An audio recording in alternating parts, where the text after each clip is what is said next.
Roll call. Paul Spieler. Nick Kuntz. Marcia Zillis. Ken? Vincent Wood. Andrew Stuffler. And Ken McKellen. Okay. All right, very good. We will now open public comment for anyone wishing to speak on items not on this agenda. Please note, due to time constraints, each person may be limited to 2 minutes.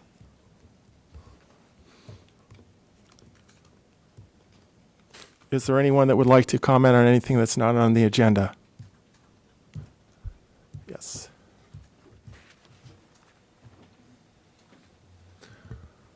Hello? No. There you go. I'm Jim Marston, current chair of the Access Advisory Committee. I just want to thank the committee here for their hard work. I know you got these just 3 days ago, and it's a lot of reading to do. I hope that somehow we can get these out earlier so that both the board has more time to review and the citizens of the town have time to know what's going to go on. I don't think that this is the best way to do it, but I appreciate your efforts on all this reading you had to do. And I just want to remind you that a lot of the stuff that has to do with disability, keep in mind that you have the civil rights and the safety of many people involved, and that some of these decisions have long-reaching consequences that might not be available or knowledgeable now, but there might be something in the future. So please keep in mind that these things can be long-standing decisions. Thank you very much for your service. All right, thank you. Is there anybody else that would like to comment on anything that's not on the agenda? Okay, we will now close the public comment and move on to approval of the minutes for the Building and Fire Board of Appeals meeting of June 7th, 2018. Are there any comments from the board? All right, we need a motion for the board to approve. I'll make a motion for the board to approve those I'll minutes. second. Okay, motion is approved. Call to vote. All in favor, say aye. Aye. Aye. Aye. All opposed? All right, the motion carries.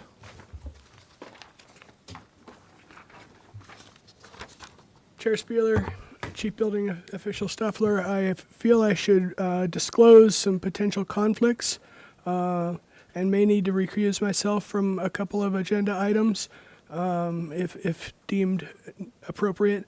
I'm an ADU applicant, and some may feel it's not appropriate for me to hear that. And also, I have a personal and business relationship with the Auchincloss DeBonis family regarding their project. Okay. Mr. Chair, we'll keep that in mind, and we'll rely on you to recuse yourself if you think it's appropriate. Okay, are there any other announcements? All right, I'd like to move on to the subject item that we have on our agenda, and it's 1105 Chapala. Okay, I'm going to have to recuse myself. I belong to that club, and I'm on the House Committee. Okay, Vincent, thank you.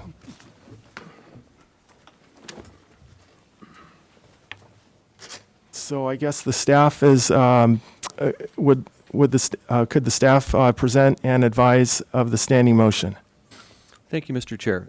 My name is Andrew Stuffler, and I'm the Chief Building Official, and Curtis Harrison, one of our senior plans examiners, is next to me if we have technical questions about the review that resulted in the okay to issue a status of the permit and the extent of accessibility that was required during plan check to lead to that approval status.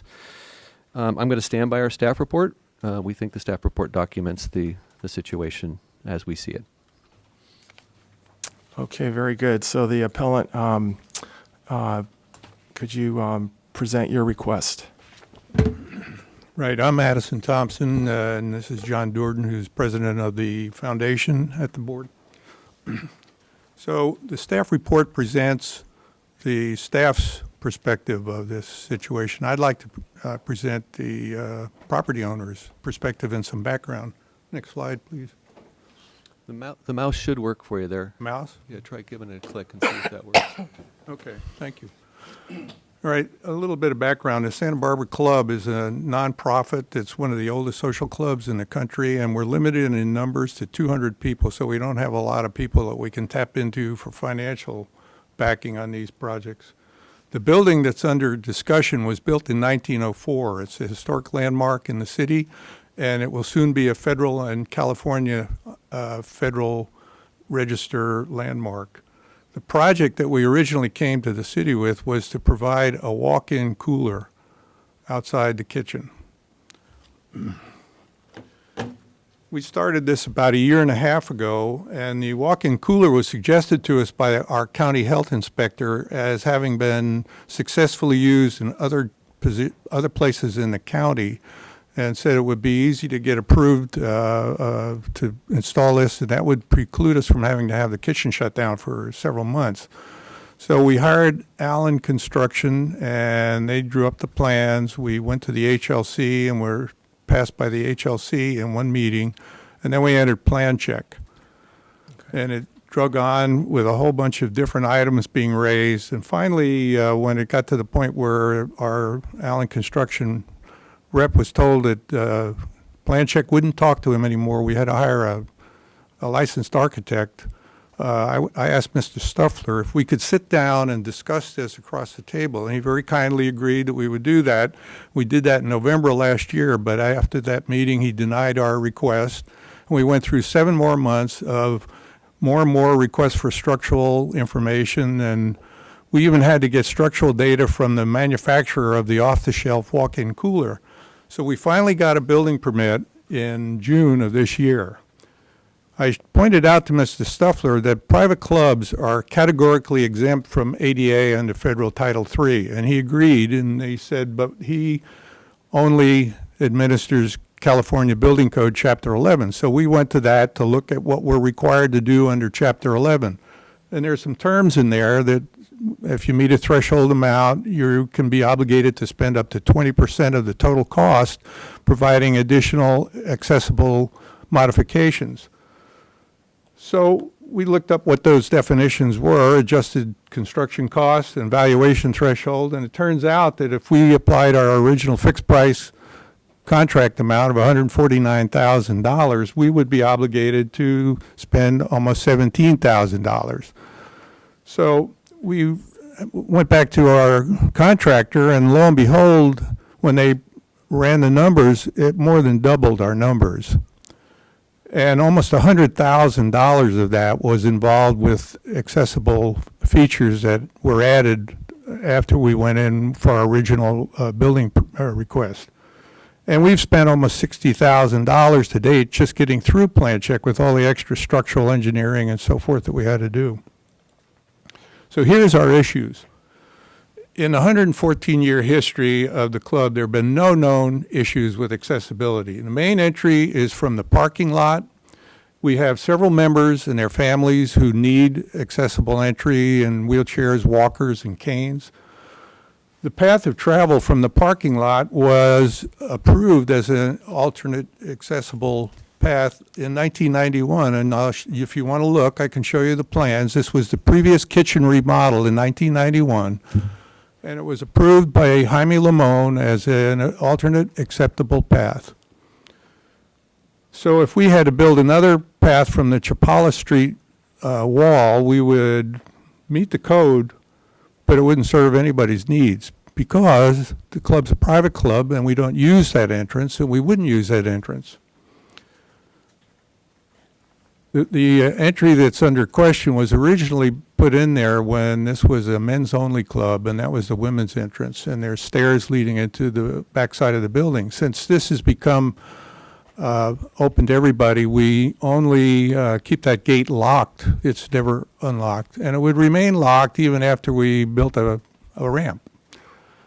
Now, as far as the accessible trash enclosure, we don't understand the requirement for that at all. There's a trash enclosure there now. We were told it doesn't appear on some of the approved building permits. We don't know when it was built, probably when the stables were torn down, because originally in that area there were stables. And why would we tear down an existing trash enclosure and build a new one? And this board in March of 2016 approved Dunkin' Donuts to not have to do an accessible trash enclosure and a path to the accessible trash enclosure. Now, if you can do that for a national corporation, I don't know why the staff would want us to be required as a small local club to have to do it.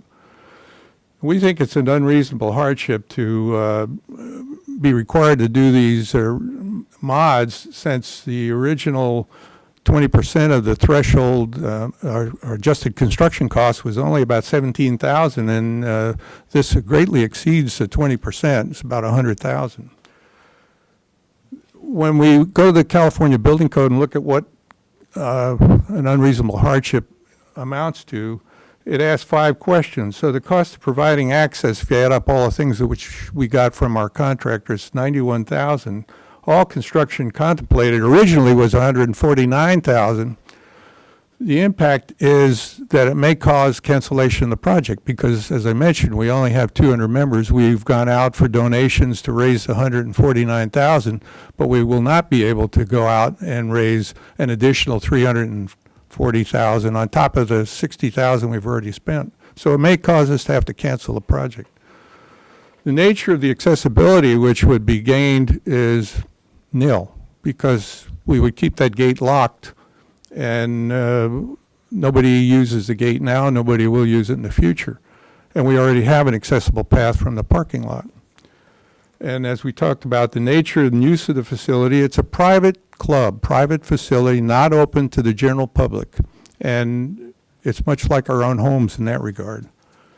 So what we're requesting is that we not be required to tear down and build a new accessible trash enclosure with a new accessible path, which will require some repaving of the parking lot because the parking lot is not level to meet code for level accessible path, and a new path from the Chapala Street entrance, which would require tearing down the historic steps and building ramps, and in which we would lose about 5 parking spaces where the ramp would have to go. I've included a few pictures so you can see what we're talking about. This is the existing parking in the parking lot.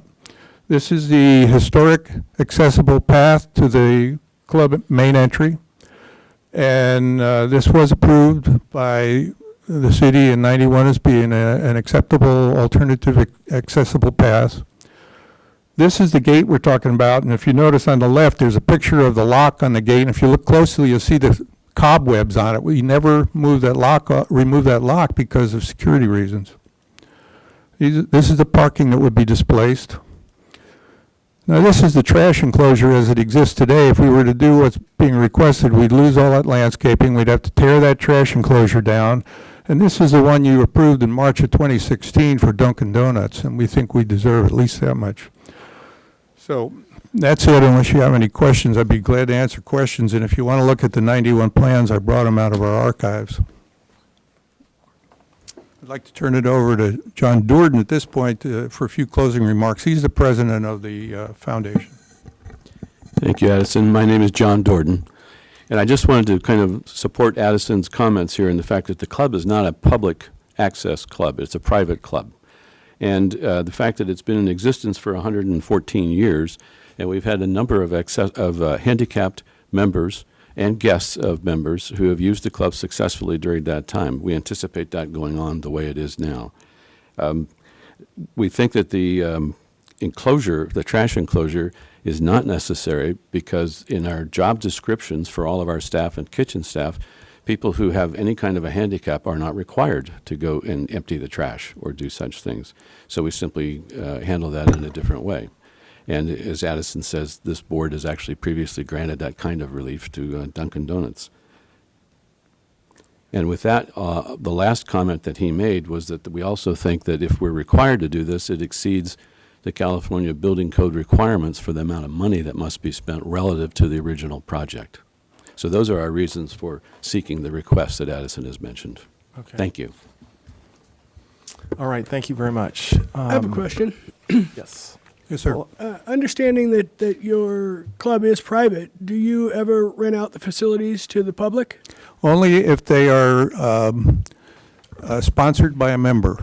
Okay. We have 3 categories of use of the club: is members, member hosted, and member sponsored. We don't just let the public walk-in off the street. So if someone wanted to come into the club, coming in off the street, that's not how it's done. They have to be sponsored by a member. Okay. And one comment I'd just like to remind the board that the 20% expenditure is the minimum expenditure. No, it says maximum in the code. It says up to, which indicates to me maximum. I can go back and show you. Am I incorrect in that? Yes. Mr. Chair, I can provide some clarification. Yeah. You're both right. Depends on the situation. If you're under the construction valuation, which I think now is 160,000, then the maximum that you have to spend is 20%. If Got you're it. over the 160,000, the minimum you have to spend is 20%. This is not, here it is. There it is right there. Thank you for the clarification. Okay, we'll have board members ask questions in a little bit, but right now I would like to open for public comment. And due to time constraints, each person may be limited to 2 minutes. Is there anyone in the public who wishes to address the board on this item?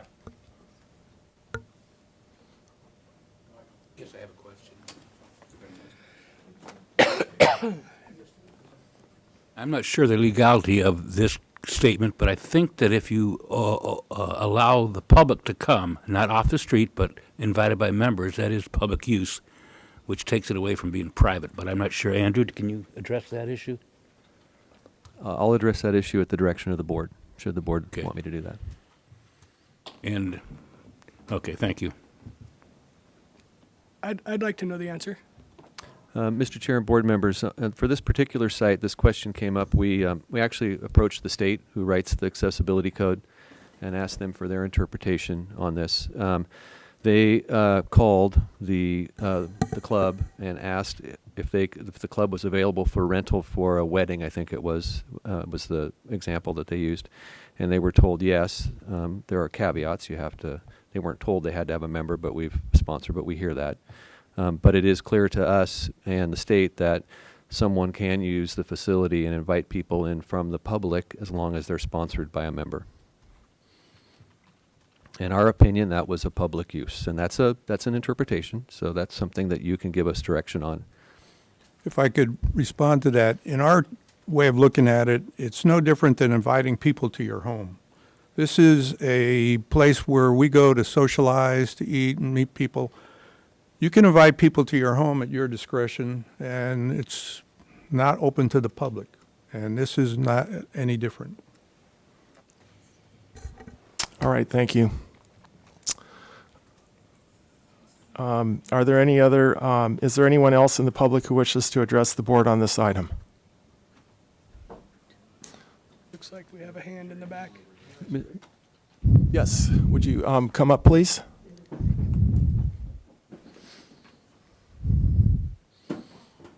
Mr. Chair, were there any speaker slips for this one? Yeah, that's the next Okay. item, so. If I sit there, you can't get me out, so you're stuck all day. Okay. You need to speak in the mic here. Let me sit after I can bring this down.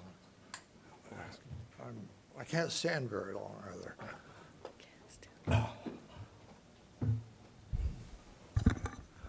Ladies and gentlemen, thank you for this opportunity. You may know me. I've been a developer in town for about 60 years, and I've built about 25 or 30 buildings, a lot of them from scratch, and I'm very empathetic to the handicap laws and requirements. But generally speaking, when you build a new building, you tell the architect to work out the handicap according to code. If you don't do it, you're not going to get a building permit. So the cost of my building handicap accesses into the 25 or 30 buildings that I've done is relatively simple. It's just part of the cost. I've been a member of the club for about 35 years, and up until about 3 years ago, I never gave a second thought to the access to the club. My life has changed. I went for a walk one day up toward the Mission, which I did regularly. I fell flat on my face, broke my neck, and now I am handicapped for the rest of my life, I suppose. And that's not the worst thing.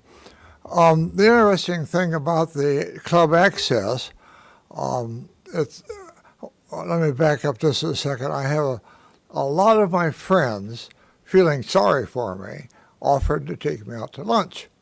And I'm very happy to get a free lunch, except that it doesn't work that way, because when they call me and say, we'd like to take you to lunch, I said, great. And they say, where do you want to go?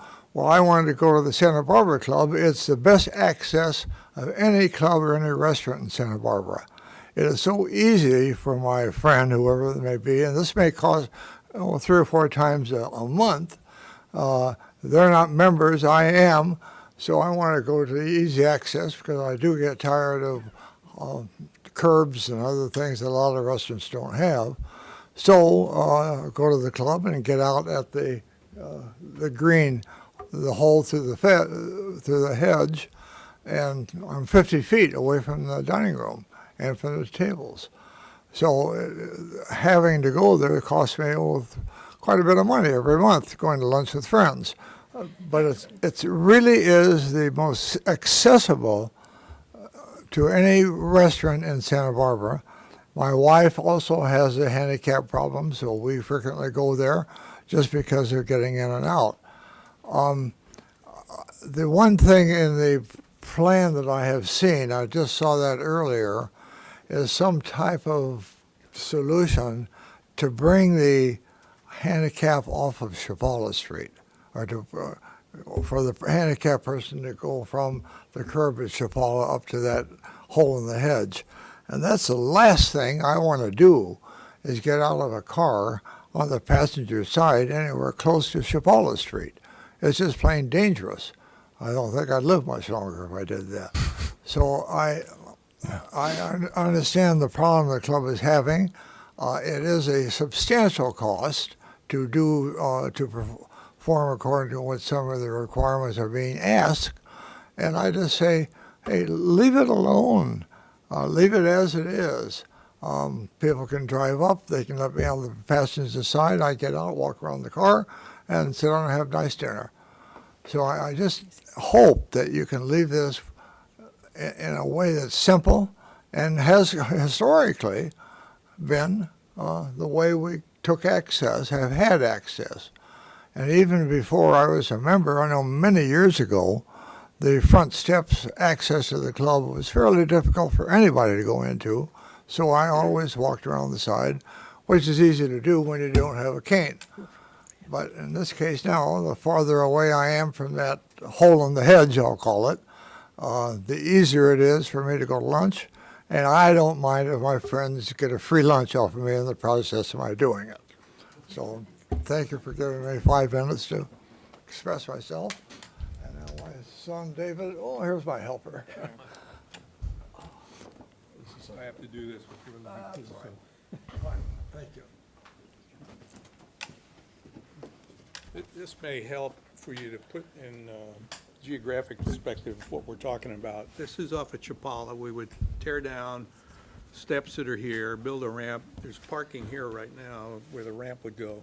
This is where the trash enclosure is.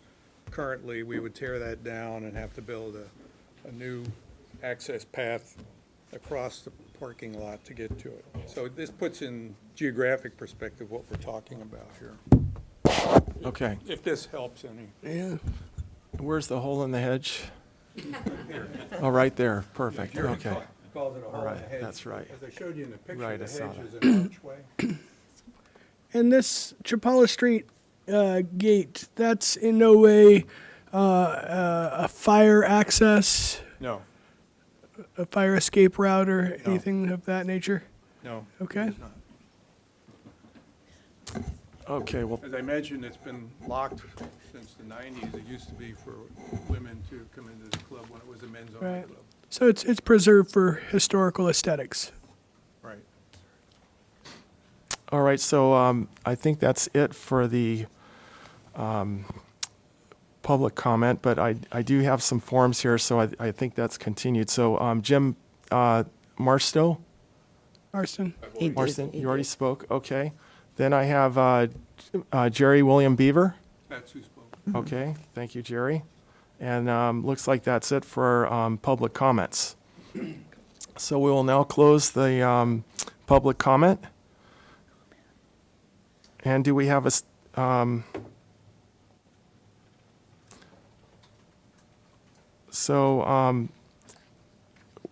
I guess we have a standing motion to uphold the decision of the chief building official. Are there any questions from the board to the appellant? And the standing motion is to require this accessible path of travel. That's correct. And I have a question about the accessible path of travel. Has it anything to do with the cooler or someone No. being No, it does not. disabled? And In fact, it's a completely separate issue. Independent issue. the path from the Okay. cooler would require someone to go through the kitchen, through the dining room, out the main entrance, down this pathway, across to the trash enclosure. Okay. When in fact, the way they go from the kitchen to the trash enclosure is out the kitchen and directly across. They don't go through the dining room and out that way. Yeah, yeah. So it has nothing to do with the cooler. Mr. Chair, from a building code perspective, practically speaking, I agree. From a building code perspective, which isn't always practical, I have to disagree. The fact that there's a cooler being installed necessitates the building department to look at path of travel improvements and that 20% factor. So while they're not related, practically speaking, the code links everything together. Whenever you do an alteration to a building that isn't purely an accessibility upgrade, you're going to be looking at this 20% factor. And that's how we get to looking at the elements of the path of travel, as it's called, and determining whether or not the path of travel is compliant now or if it needs upgrades, and what those upgrades cost and which ones of those upgrades are going to be used or implemented to meet the 20% maximum threshold. I'd also like to add that there are other options. A hardship can be sought but unfortunately, your valuation has to be higher than $160,000 to use the hardship ratification. So in this particular case, I believe they documented their construction cost was less than 160. I'd have to look, but I don't think so. Yeah, I believe that was the case. Yeah, original one.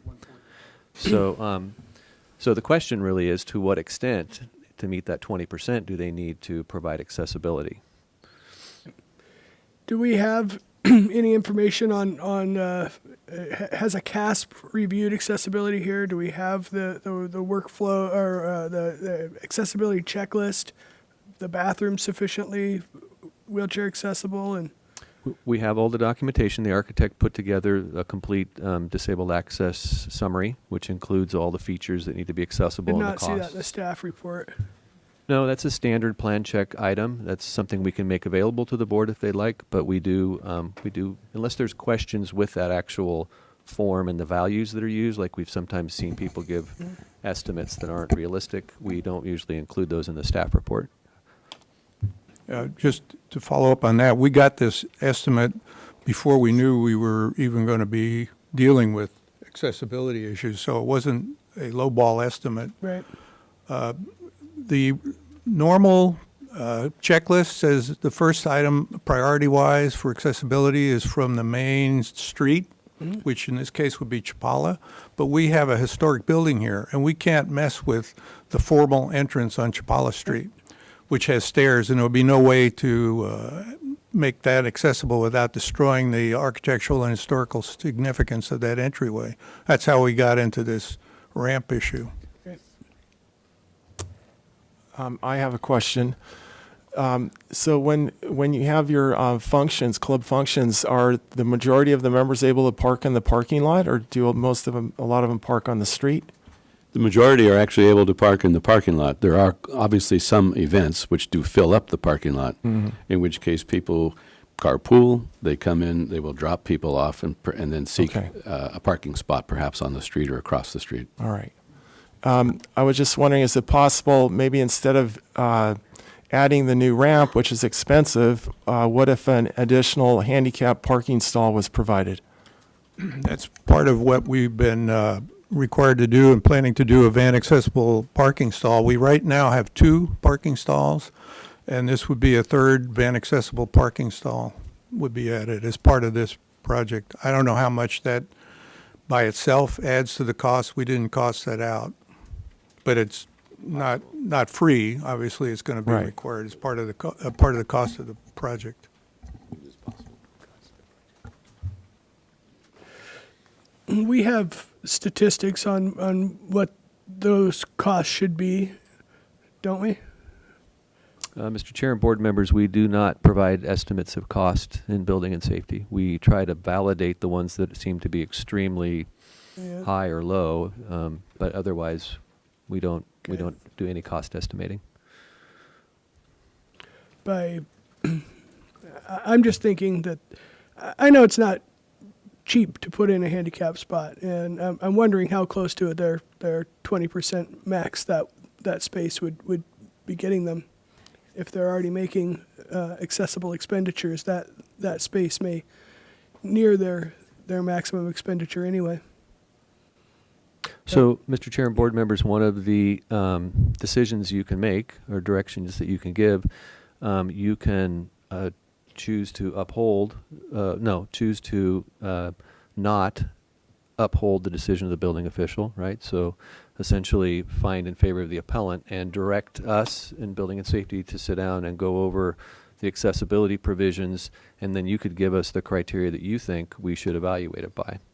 If you want to do that, that's up to you.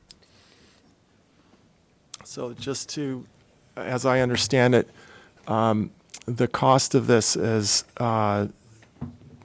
in excess of the 20%? The cost, we asked our contractor when we got the building permit approved to go back and give us an estimate. And that's when we found out it more than doubled from the original. We said, why is it so expensive? Well, part of it was because of the 1.5-year delay. Cost of all of the subcontractors and materials have gone up, and especially with the Montecito situation, all the subcontractors and materials are going up.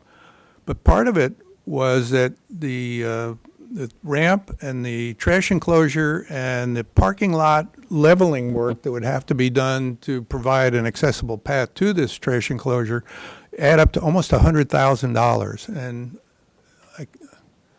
I can't make this thing back up here, but for some reason or other it's not. There it goes. If you look under the current bid in the middle, the accessible trash enclosure, they estimate would be $21,000. The path to the trash enclosure, because it requires pavement work through the parking lot, is almost $40,000. And the accessible path from Chapala Street, which would mean taking out 5 parking spaces, that is about $33,000. Every one of those individually exceeds the amount that we were told by the CBC would be our obligation. Mm-hmm. Now, not included there, it's included in the site work up on the first number, $246,000. That's the part of that is the additional accessible parking space, van accessible parking space. Mr. Chair, Curtis and I are here. We're trying to look at the numbers because what's being presented, I would tell you if I looked at this that it doesn't make sense to require. I can't do the math real quick. $90,000 worth of accessibility improvements on a $84,000 project. So, I guess I need clarification. The $84,314 adjusted construction cost per Chapter 11. Does that include the trash enclosure? That was the original bid before we knew we were going to get into this accessible stuff. So we went through the definition in the CBC Chapter 11, and it says the adjusted construction cost does not include management and some fees and so forth. So we subtracted those out, and they came up with that 84,000 number. And 20% of that 84,000 number is 17,000. That's how we got that number, and that's what we thought we were dealing with until we got the building permit, and it was like a shocked when Alan said, in order to do what's on these plans that the building permit calls for, it would be this amount. And so I asked him to break it down in individual components, and that's where we got those 3 additional components there. So, Mr. Chair, my concern is that the trash enclosure might have been required by environmental services, not as an accessible feature, but is the trash enclosed with a cover right now on top of it? Yeah. Not the dumpster, but the actual enclosure have a roof on it? No. No, it does not. Okay, so this is a standard requirement of environmental services. They typically require the trash enclosure to be improved so that it eliminates the amount of blown trash and debris. They want a roof over it. They don't want rain in the trash dumpster. That the construction of that structure should be included, in our opinion, in the adjusted construction cost of the project. The accessible elements of that do get included in that value. So my sense is that in parsing out the different costs of the different features, we're including the trash enclosure as an accessibility expense when it's an environmental services requirement. And as we approach the $160,000 threshold, these all become super critical, right? Because once you trip $160,000, it's not necessarily limited to 20%. It's unless you request an unreasonable hardship. When we originally put in to do this project, there was nothing to do with the trash enclosure. That came up somewhere during plan check. And if it's a requirement to have a roof over it, that was never made known to me, but maybe our contractor's rep was told that. What we were told was we had to take down the trash enclosure as it currently exists and build one that was accessible, which would require different doors, different latches, different configuration. Nothing was mentioned about a roof over it. And this trash enclosure, as I mentioned, I can't say when it was built, but there used to be stables there, so it could be that old. We don't know. But I suppose if someone felt the necessity to have a roof over the trash enclosure, we could do that as part of the project. But our objection was tearing down what's there now just to build another one that nobody's ever going to use, because we would never be so cruel as to require somebody to take out the trash in a wheelchair, or somebody that's blind or something. And that's what we're being asked to do. And we don't understand why anybody would ask for that. And this board also didn't require that from Dunkin' Donuts, so I didn't see why we would be required to do it. Chair Spieler, board members, I just wanted to clarify one thing. On the trash enclosure itself, it was not shown on the plans that were submitted to us, I think, on the second round of plan review. And when the correction was written by Environmental Services to show where your trash enclosure is, it was shown on the plans on the next round of submittal as a new trash enclosure. So we're now looking at it as a new structure or new facility at a structure that has to have an accessible path.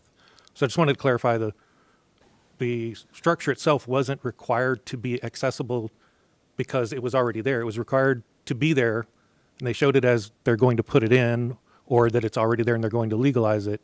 And then we asked for that path to it to be made accessible. So you don't have a legal record of the trash enclosure No, being sir. there? Okay. And we went through the archive plans going back to, the earliest one we have is 1920, and I don't see anywhere that there was plans to build a trash enclosure, but like I said, back in the 1920s up through the 50s, there was buildings there that were stables and garages.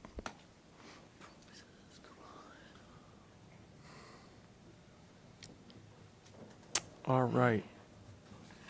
Are there any questions from the board to the staff? Andrew? Okay, go ahead, Marcia. Sorry, should I ask you first, Paul? No, go ahead. I was just pointing to the microphone so you make sure you. Oh, okay. Based on the fact that there's a lot of unknowns in terms of the sequencing of how the events of things happened, and then also in terms of, you brought up environmental. Up just a little bit, I'm sorry, or get a little Okay. closer to your mic. Yeah. Thank you. Can't quite hear you when your voice drops. Sorry. That's all right. I'm speaking about there's a lot of question marks around a lot of things here that we're trying to make decisions about. I mean, I respect, your plan checking. I mean, I understand what you're saying. I also hear from a very old club that's part of a Santa Barbara tradition. And they continue on to this day. 100 years later, they're still operating pretty much under the same bylaws, the same everything. They're not, that I lean towards don't fix it if it's not broke, a kind of attitude towards it, not in disrespect for the laws, but from my position that there's so many, would they have to go back and do more research and more research? Would we have to get some more information from environmental services? Would this be one that would receive a continuance because we don't have these other items? And I, more or less, even though the law says, I like to see if they're willing to put in an extra parking space closer to the front of the building or, another accessible area, in exchange, they're offering an exchange. How do we consider that in light of everything that's been, I mean, can we defer to that and say, we like that idea over, putting unreasonable hardship on an old Santa Barbara tradition and function? Or do they have to go apply for hardship now and go through the environmental services or could they?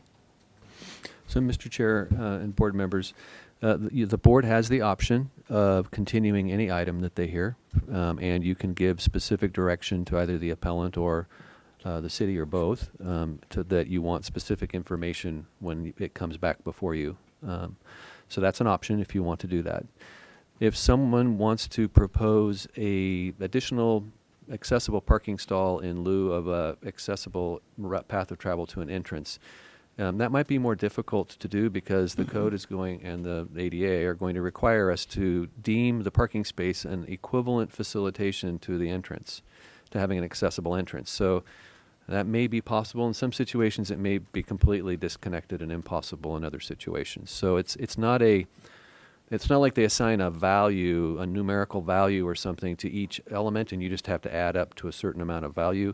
It actually, the intent is to have the interconnectivity, and they actually give a hierarchy to the different elements of the building that need to be made accessible, so that we are going to slowly, as a community, build in accessible path of travels throughout the city to all the public and private buildings. One last question. Is there any historic Leeway. here? Yes, there is. The State Historic Building Code, as mentioned very appropriately, protects the historic resource. So accessibility is one of the things that falls below the value, in a prioritization falls below the historic character of a historic building. So in this case, we would not require them to make a change to their entrance because it would destroy the historical integrity of the entrance. That makes the problem more complicated because now we've got to come up with this route to try to get around into the building and not create a backdoor scenario unless that's the only option available. Could I make a comment on that? In the building code, it says, what are alternative requirements? The alternative requirements provide a minimal level of access. For example, number 1 of 5, an accessible route is only required from one side access point, such as a parking lot. And I can show you that in 1991 on these plans, for a kitchen remodel, the last time the kitchen was remodeled, the path that I showed the picture of and that Mr. Beaver talked about was upgraded and enhanced to provide the alternative path. And the paperwork was included in Mr. Stuffler's staff report that Jaime Limon signed off as an equivalent alternative path. It was erroneously stated that was referring to the Chapala Street entrance, but it wasn't. It was referring to the path that's in this plans here. So that, in our opinion, is allowed by the building code. Mr. Chair, may I respond to that? Yes. Go ahead. So we're not disputing that in 1991 a plan was approved with an accessible route, but since then there have been significant changes to the accessibility standards.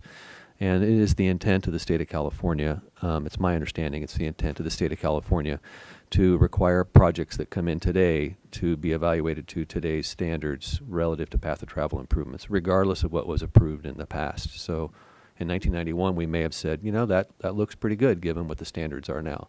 But in 2018, the standard is different, and it's more onerous than it was back then. I have a question, point of clarification. I understood that adding a new van accessible parking space was part of the original scope of work. No, it wasn't, Okay. but was part of the, after 5 rounds of plan check, somewhere along the way, when we were doing all the accessibility stuff, it was added in. It is now in the current scope of the current. The current building permit includes it, yeah.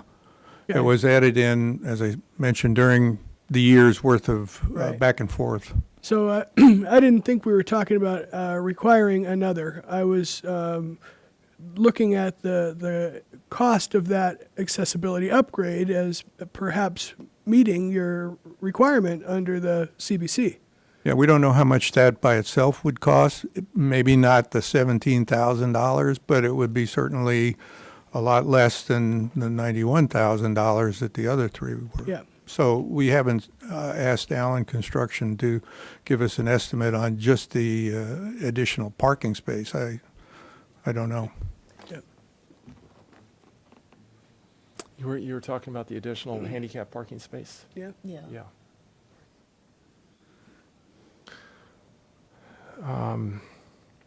All right, so are there any questions that, or the board, would the board like to discuss this?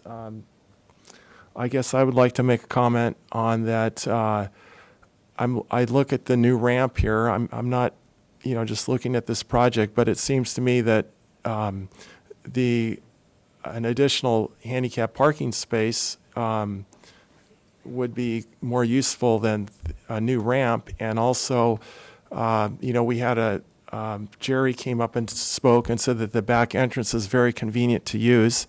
And I would say being in a parking lot and entering from the back is much safer than being out on the main street and entering. So I that seems to make a lot of sense to me. I kind of feel like what Marcia was saying, that this is an old historic club, and we'd like to see this not be a hardship, but also make some concession for improved accessibility. So I guess my feeling is that I'd like to see this worked out a little bit better, maybe as less of a hardship for the appellant, and then come back to us with another plan. Any other comments from the board? Generally, I am not in favor of any sort of variance to the ADA or CBC for accessibility, but the one exception to that is this notion that the garbage needs to have an accessible path of travel. I don't see that as a very practical aspect of the CBC. I would like to. It's hard for me to say what accessibility deficiencies there may be. I would like to further the accessibility of this historic building, but not in a way that's a hardship or exceeds the 20% maximum required by the CBC.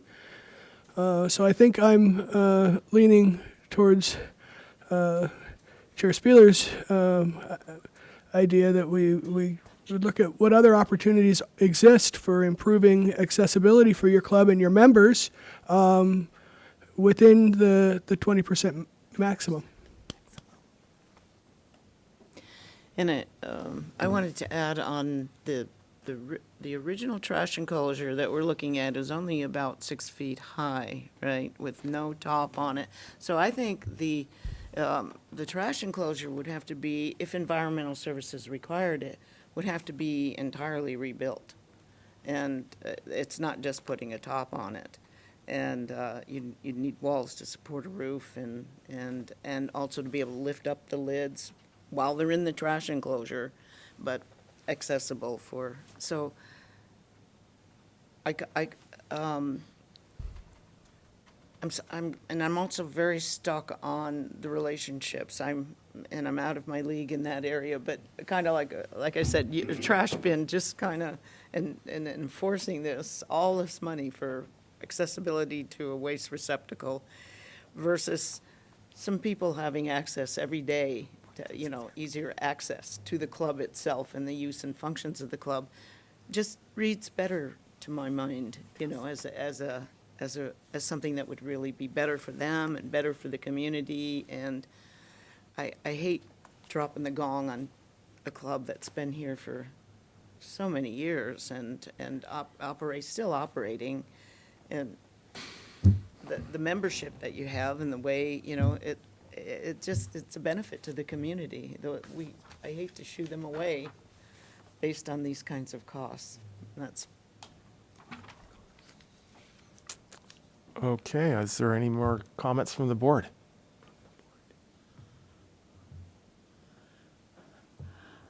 I think that maybe we should do some more investigation about how we can do the improvements and guarantee equal access. That's my thought compared to just something that, because it's been built a long time ago and it's just like kind of widening the freeways. It's like, you're kind of putting a lot of money into something but it's an old building and we want to preserve that and see how we can make this work best. It's like the bathhouse down on Cabrillo. It's, just the Cabrillo, trying to go through all the construction that's happened. And I understand that, what you're saying about this and trying to make it work and make sure that people in wheelchairs don't have to stay home. We want more access. We want good access. So everybody else, whether they have a small wheelchair or a big one, making sure that they have access, and it will cost a little more. But I think we should, I'd like to see real access provided. All right, thank you, Ken. I think that's it for the board comments.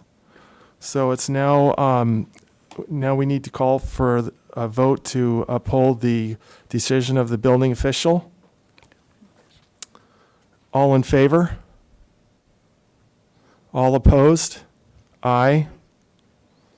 Okay, so aye. the motion Did not carry. does not carry. All right. And so now we need a motion from the board on how to proceed. Is there anybody that would care to make a motion? I think the big thing is trying to see how to phrase it. Nick always Right. phrases things pretty well. Well,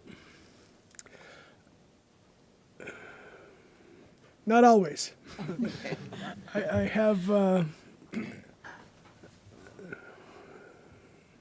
have to be careful that we don't that our intent is not misinterpreted. I would like to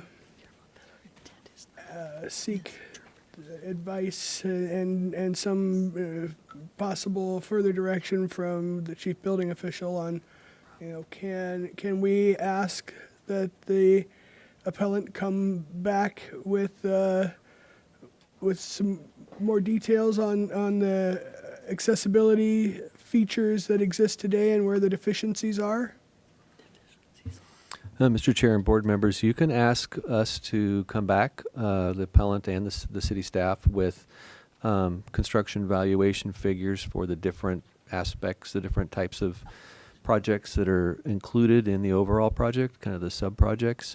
You can ask us to clarify what's truly required to be done by the city. Like, is the trash enclosure required to be replaced with the one with the roof? Seems like a significant question because the dollar value pushes them closer to 160,000, which may not be a bad thing because then they can request a hardship at 160,000 or more. But those kind of questions we can answer if you would like more information on what truly is required to be done relative to the trash enclosure and what the costs are for the different elements of construction.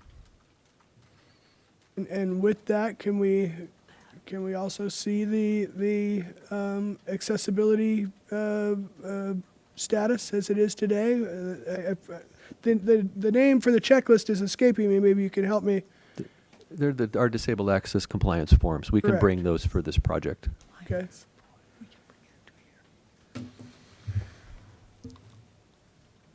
Okay, so let me attempt. There's not a motion yet. Oh, But in light of this new information, I'm trying to formulate how I might bring forth a motion. So I move that we continue this hearing and ask that staff bring back answers to our questions regarding what is required, more details about expenditure, and more details about access compliance. Mr. Chair, may I ask the motion maker for some Second. clarification and the second? So when you say more information from staff, you're wanting information from the permit applicant about construction costs, Correct. and you want to see a copy of the disabled access compliance form Correct. that the architect puts together and the city reviews as part of the plan check, Correct. and then whether or not the trash enclosure is required. Is that Yeah, there seems to be some question about whether or not this is required and why it's required. I'd like to understand that better. staff can do that? We can talk to environmental Okay. services and we can get a letter from them. Okay. And on the, where we show that the trash, the waste receptacle is where it is, and we show, is this all the confines of the property? No, Or is it actually, missing? the parking lot continues on over here and around here, and there's an exit driveway onto Figueroa Street. One of the reasons that the trash enclosure is located where it is proximity to the kitchen that generates the trash. And for Marburg to be able to get their big truck in off of Chapala, it takes the whole gate to get in there, and they push the dumpsters onto the front of the truck, and then he continues on around and exits. So there's not that's really the- many other locations that are possible. That would be the permanent location. If environmental services requires a full building, then that's going to up your costs. And then do they reapply for hardship if that occurs? Can they? Is that time span? Or? Once they're over 161,000 or something like that, then they can apply for a hardship for any expenditures over 20%. Okay. And how do we incorporate the possibility of negotiation, or do we have to go legal, the legal department to find out negotiations for offering something, like the extra additional accessible parking space? Mr.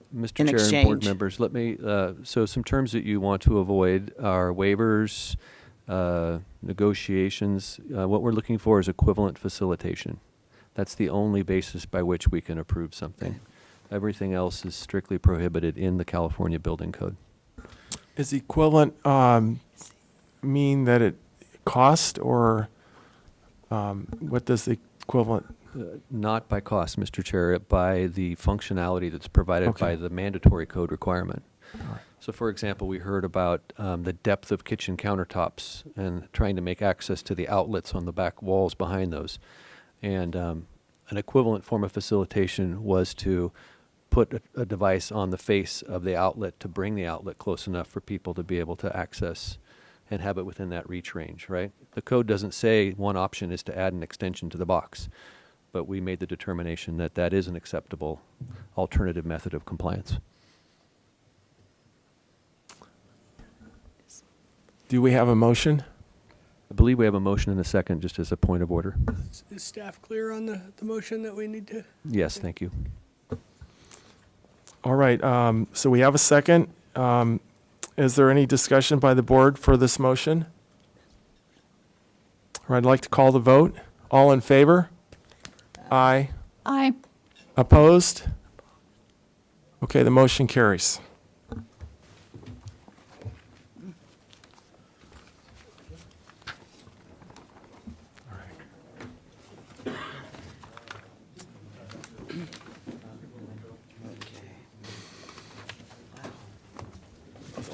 That was one. Okay, next subject item is 903 Miramonte Drive. It's an appealing notice of an order. Could the staff please present and advise of the standing motion? Mr. Chair, we're going to wait for the appellant's team here to come up to the table and get ready. All right.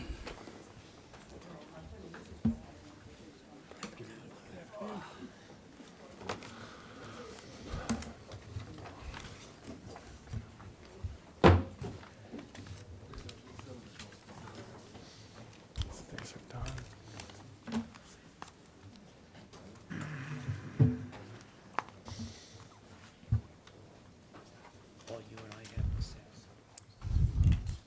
That's right. That's not good. Yeah, I think you're better. Mr. Chair, Greta's going upstairs to get one of the attachments that Mr. Liebman had sent over to us via email. She made copies and forgot to bring them down, so Thank you. that way you'll have access to that. In the interest of full disclosure, just to let everyone know, Mr. Spieler and I know each other. We actually were on the school board together, and what was that? Time flies, 8 years ago, 10 years ago? So just in the interest of full disclosure, we don't socialize together, but we made a lot of weighty decisions together. So, Mr. Chair, I'm going to, since Mr. Liebman didn't speak into the microphone, I'm just going to repeat what he said. Kind of. So, Mr. Liebman just disclosed that he was on the school board with Mr. Spieler, and that they made a lot of decisions together, but they haven't had any business relationships, so there shouldn't be a conflict of interest. That is true. Is this on now? No. There you go. Thank you. I concur with that too. Okay. Thank you for the disclosure. I appreciate that. Mr. Chair, for sake of time, the staff is going to stand by their staff report for this item, and we're here to answer any questions. Okay, so does staff wish to present their standing motion? The motion stands based on the city's adoption of the building code. The standing motion for any appeal is to uphold the decision of the building official, but the information that's provided in our March 15th report, staff report, is what we're going to stand by. All right, so now we present it to the appellant, so could you please present your request? I will. Thank you. Good afternoon, and thank you all for your time. I know that you spend a lot of hours delving into the issues, and I greatly appreciate it, as does my client. My client is the hospice facility that many of you see as you're coming down from Lazy Acres, descending into the city. It's operated by visiting nurses, known as Serenity House, and they are at the top of a hill. At the bottom of a hill is a property owned by Mr. and Mrs. Pauletto. Mr. and Mrs. Pauletto have a lengthy history of city enforcement actions against them for failing to maintain their property, for engaging in unlawful cutting of the slope, for engaging in improper and incomplete drainage activities. And the reason that we're here is because on one of the rainiest days of 2017, when the airport flooded, when the city flooded, when there were mudslides and landslides all over the city, on that day, the Paulettos complained to the city that water from my client's property, Serenity House, was coming onto their property and flowing onto the city street. Unfortunately, my client only owns 1/3 of the hillside above the Pauletto property. The other property, which is shown on Exhibit C, page 16 of your handout, CH16? it's Exhibit C, page 16. The other property that owned 2/3 of the hillside above the Pauletto house, if you turn to page 16, you can see it's the Wendling Family Trust. So on the date in question, one of the rainiest days in the history of our city, water came from the hillside onto the Pauletto property, and from the Pauletto property onto the city street. The problem with the charging elements of why we're here today is the complaint came in on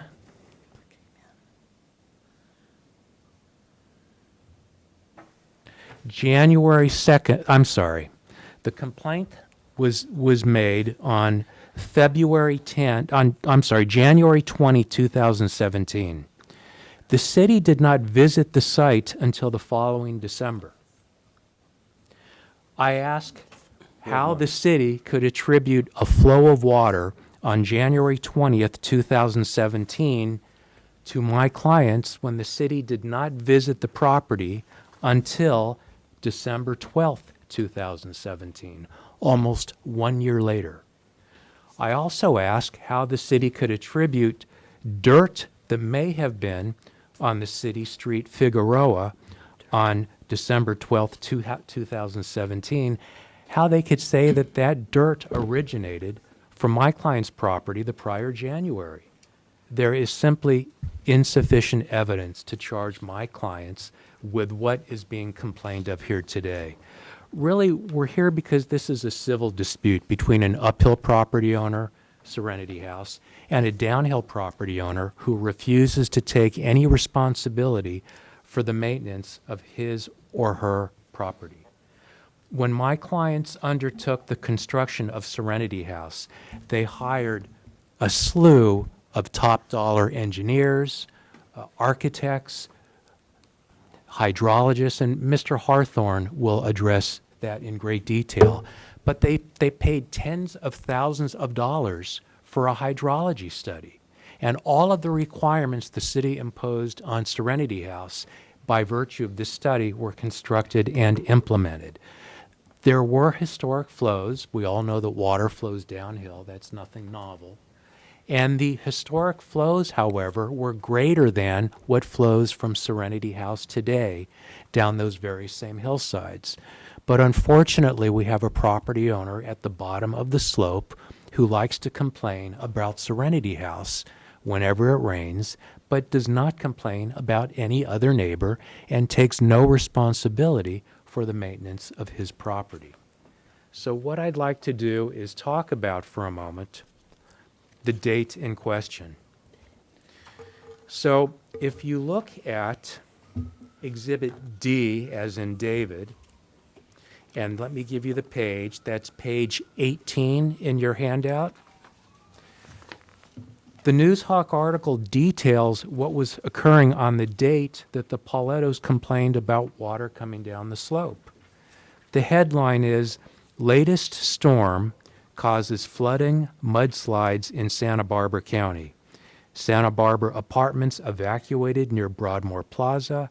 Mud and rock debris reported in roadways all over the county."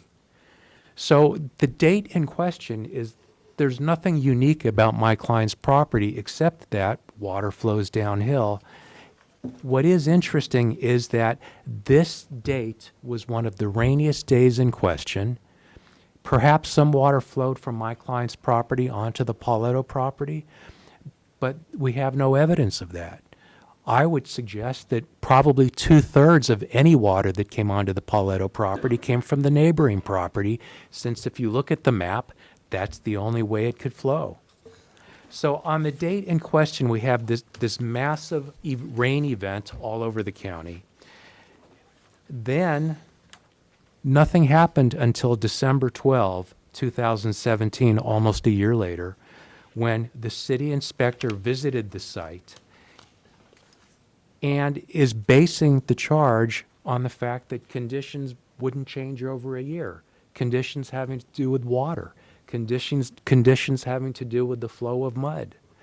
There is no evidence before you that there was any erosion on my client's property. There's no evidence before you that any mud came from my client's property whatsoever.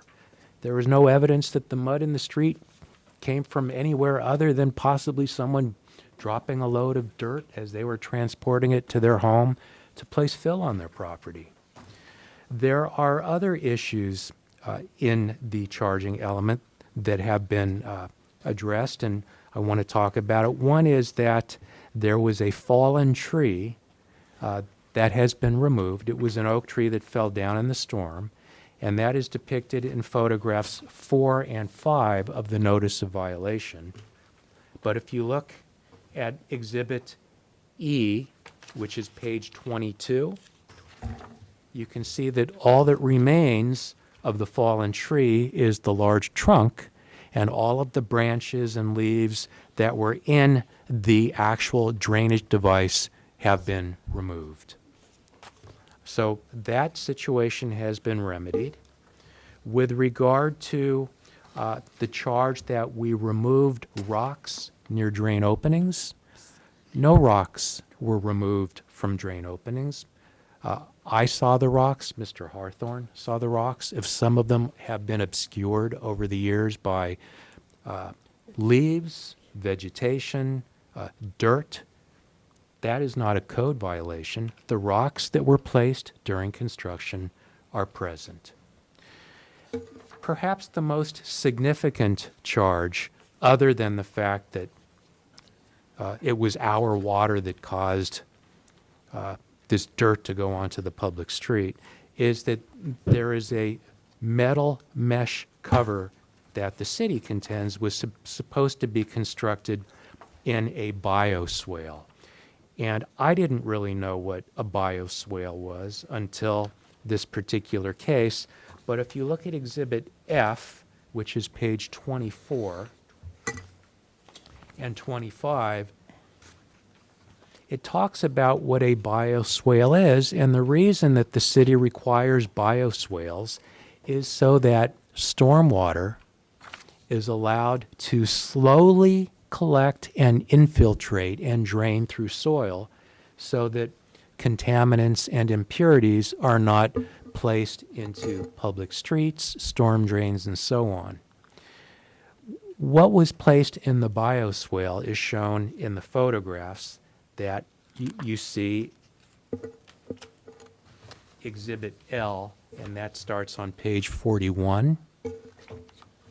The bioswale was designed and constructed to have a solid lid over an opening in the bioswale.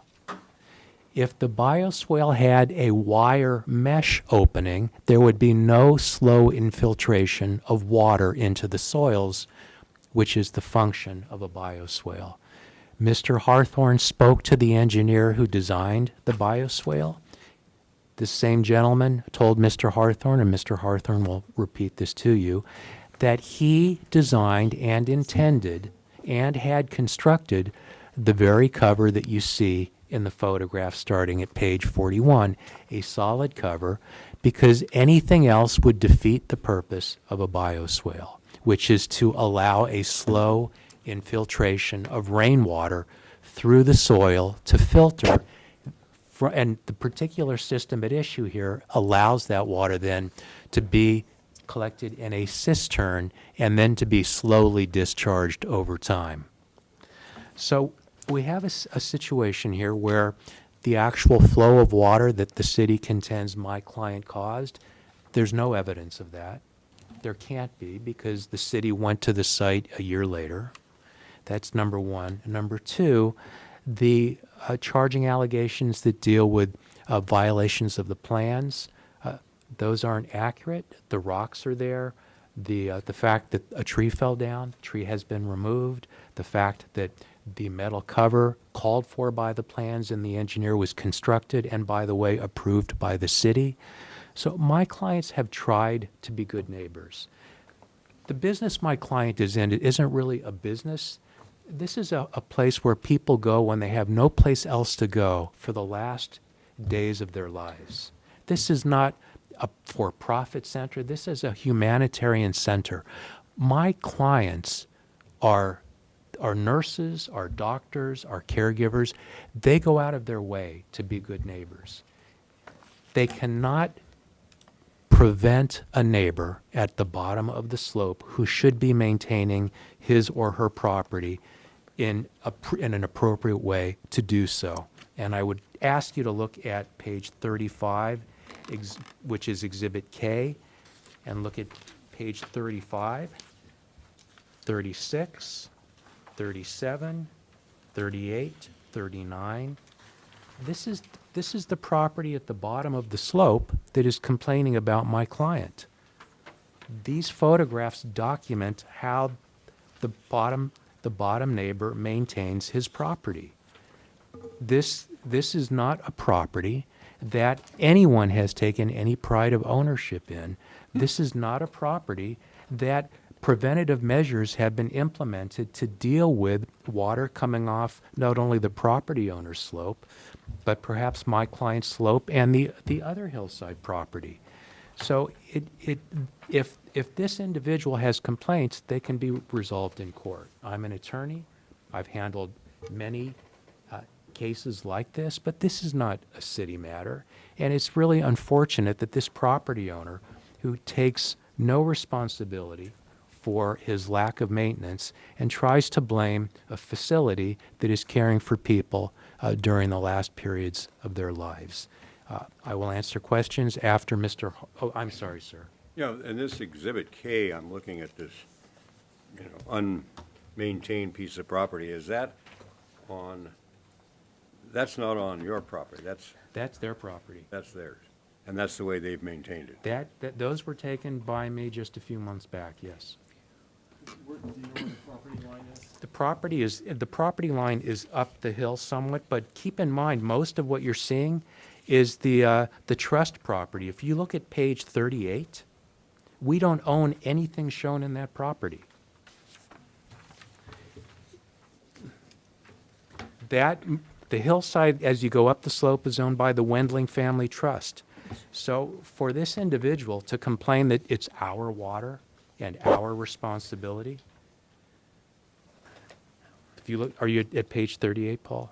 I'm at 38, but I'm also looking at Exhibit C. Right, which is the map.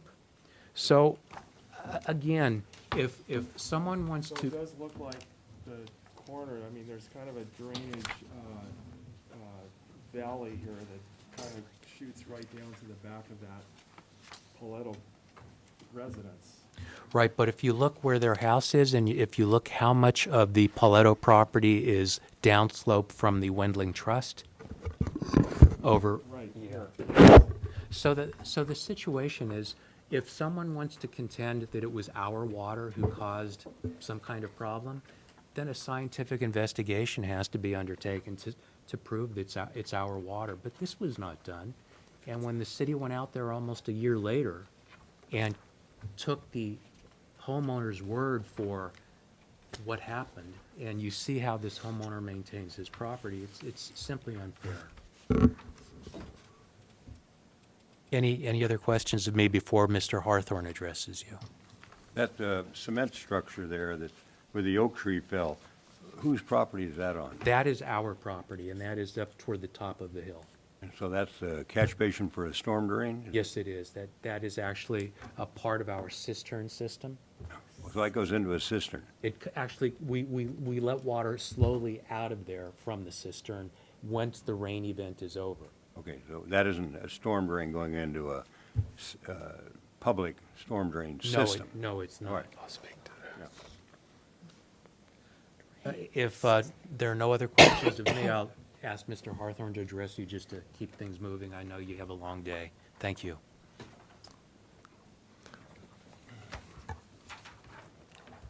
I'm passing out copies of 3 portions of approved plans for the Serenity House development, and I should add that the Serenity House is not an entirely new development whatsoever. It was originally the Community Environmental Council property, which is another NGO, nonprofit, community-based organization, in fact, one that's received significant subsidies and support by the city of Santa Barbara. In fact, our community development director was the executive director of it, I believe, when it was sold to the former community development director was the executive director of the CEC. Excuse me, could you sold. speak up just a little bit, Roy? Sure, when it was sold to the Serenity House for that development. That development went through a conditional use process, and it was a very deliberative process. Suzanne Elledge was the planner, project planner for Serenity House, and she put together really a top-notch team. The civil engineer was Greg Van Sand. His partner, who is a hydrologist and civil engineer, Lynn Airy, did the hydrology study. It was an exhaustive study. They met with city staff through the conditional use process and actually received input and understanding as to what the city was expecting in the way of design in terms of drainage and hydrology studies. And in a nutshell, the expectation was that there would be no increased flows, that whatever was there historically approved for the CEC would not be exceeded in the development of the Visiting Nurse Association. So the additional impervious services that the Visiting Nurse Association wished to build would all be retained on site or dealt with through their drainage process. So Lynn Airy designed that structure, that system. It involved cisterns, which the immediate cistern upstream of the bioswale in question is a 10,000-gallon tank that's underneath the patio.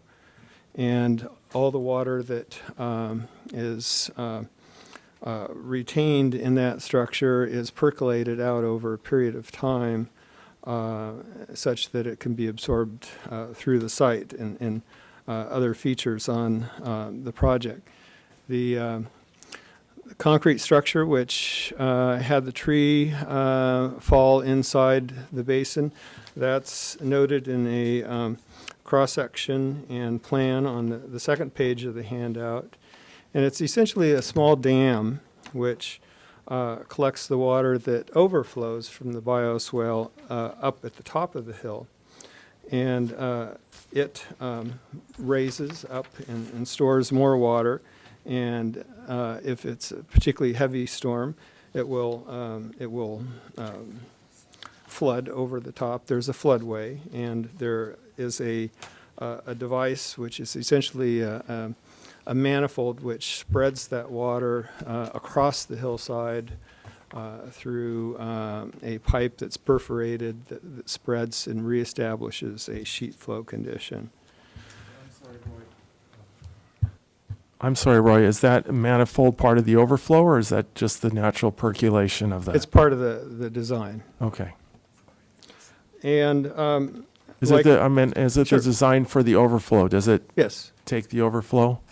Yes, it does. And there is additional riprap at the ends of the manifold, which also spread the water further into natural swales. There are some old tractor cuts that predate the CEC or Visiting Nurse Association, which further move the water in either direction. The third page on that form is the design of the infiltration filter, which is where the steel plate is located. That steel plate is simply an access panel, partly for the construction of a gravity basin which connects two 6-inch perforated pipes and a 12-inch storm drain. And the perforated pipes are distributing water into the bioswale. where or actually accepting water from the bioswale, and the 12-inch storm drain goes to the cistern. So water that collects on the site that sheet flows into the bioswale, it percolates through the soil, through the 6-inch perforated pipe into this infiltration filter basin, and then to the 12-inch storm drain, which drains into the 10,000-gallon cistern. So there's no way in the world you'd want a mesh cover on that, because it would defeat the purpose of the whole system. You would have leaves and dirt and other debris going into the cistern and filling it with foreign matter, where the whole point of it is to filter the water. So that's... Oh, yes, and this is verified through a telephone call with Mr. Airy, and he looked at his drawings, and he said without any question that the solid panel was intended. And I immediately came to that conclusion when I first observed it, because it's got a neoprene seal underneath the edges of it, which further is intended to seal. It's not just access. It's a watertight seal. You don't want unfiltered water to go into that cistern. So that's an overview of the system that was built. It was signed off. It was fully inspected. It was actually re-reviewed by the building inspection supervisor for the city, who confirmed that it was built as per plan. There were some small modifications, very small ones, that basically concerned how some of the overflow was directed once the capacity of the basins were reached. But they were very minor, and again, that complaint was signed off and closed. I also, since I wasn't able to visit the site down below when Mr. Liebman saw it, I hiked down there a week and a half ago and confirmed that there are no drainage improvements at the back of the Pauletto house, although in review of archive plans here at the city, there's definite requirements that were imposed as far as the design and construction of their home to install them. In fact, the inspection records show that the Paulettos were very slow in building the house, and they had to be compelled to finish the project. And one of the matters in particular that gave rise to referring the case to the city attorney was the lack of building a retaining wall at the back of their house. That retaining wall was eventually built. However, it wasn't built per plan. The plans called for a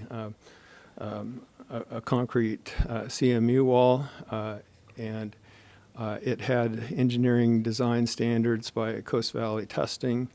Coast Valley Testing did not do a hydrology study of the hillside, although they made emphatic statements in their cover letter that the owner needed to address the drainage, that the wall would not work without the additional improvements necessary to deal with upslope drainage. The wall that was built, as you can see, is a keystone wall. It's completely pervious to water. It doesn't stop any water from coming down the hill from getting to the bottom of the house and causing the mess that they experienced. I would venture to say that the Paulettos may have just been unaware that this was a potential problem, but it's actually been a problem that has been brought to their attention before in enforcement action, and they also did previous development down the hill where they were asked to hire a civil engineer and a respected civil engineer in 1980. In fact, he was a structural engineer, Bob Swally, designed a driveway at the foot of the property for another home the Paulettos own down there, where they moved a house to be constructed. And that wall was designed with the flow of the hillside uphill in mind. And I have, Done too many okay, papers. Yeah. okay. Just briefly, I will make reference that 199-foot wall with drainage concerns that did take into consideration the hydrology of the hill all the way up to where the Visiting Nurse Association was later built, was done by Mr. Swally, and that was constructed. It was actually inspected largely by Santa Barbara County and later signed off by the city of Santa Barbara. In fact, I believe the initials on the inspection for that wall were MG, which would have been a predecessor of mine, Mr. Mike Gones, a civil engineer as well for the city. So the Paulettos certainly knew about drainage and the problems upslope, yet they did little unless they were forced to do so. And I think that pretty well concludes my presentation, unless there's anything else that you have some questions about. Thank you. All right, thank you, Mr. Lehman and Mr. Hawthorne. We would now like to open the public comment. Due to time constraints, each person. Sorry. We would like to now open the public comment. Due to time constraints, each person may be limited to 2 minutes. I have a Jim Marston. I have no comment because I never did see the plans or anything, so I don't have any. Okay, and then the other 2 comments I have from Mr. Liebman and Roy Hawthorne, but they've already spoken. Oh, if I have more time, I'll use it. I'm only teasing. Okay, all right. Okay, well, we will now close. Okay, could you come up and state your name, please? Yes, if these 2 gentlemen would mind. Oh, happily.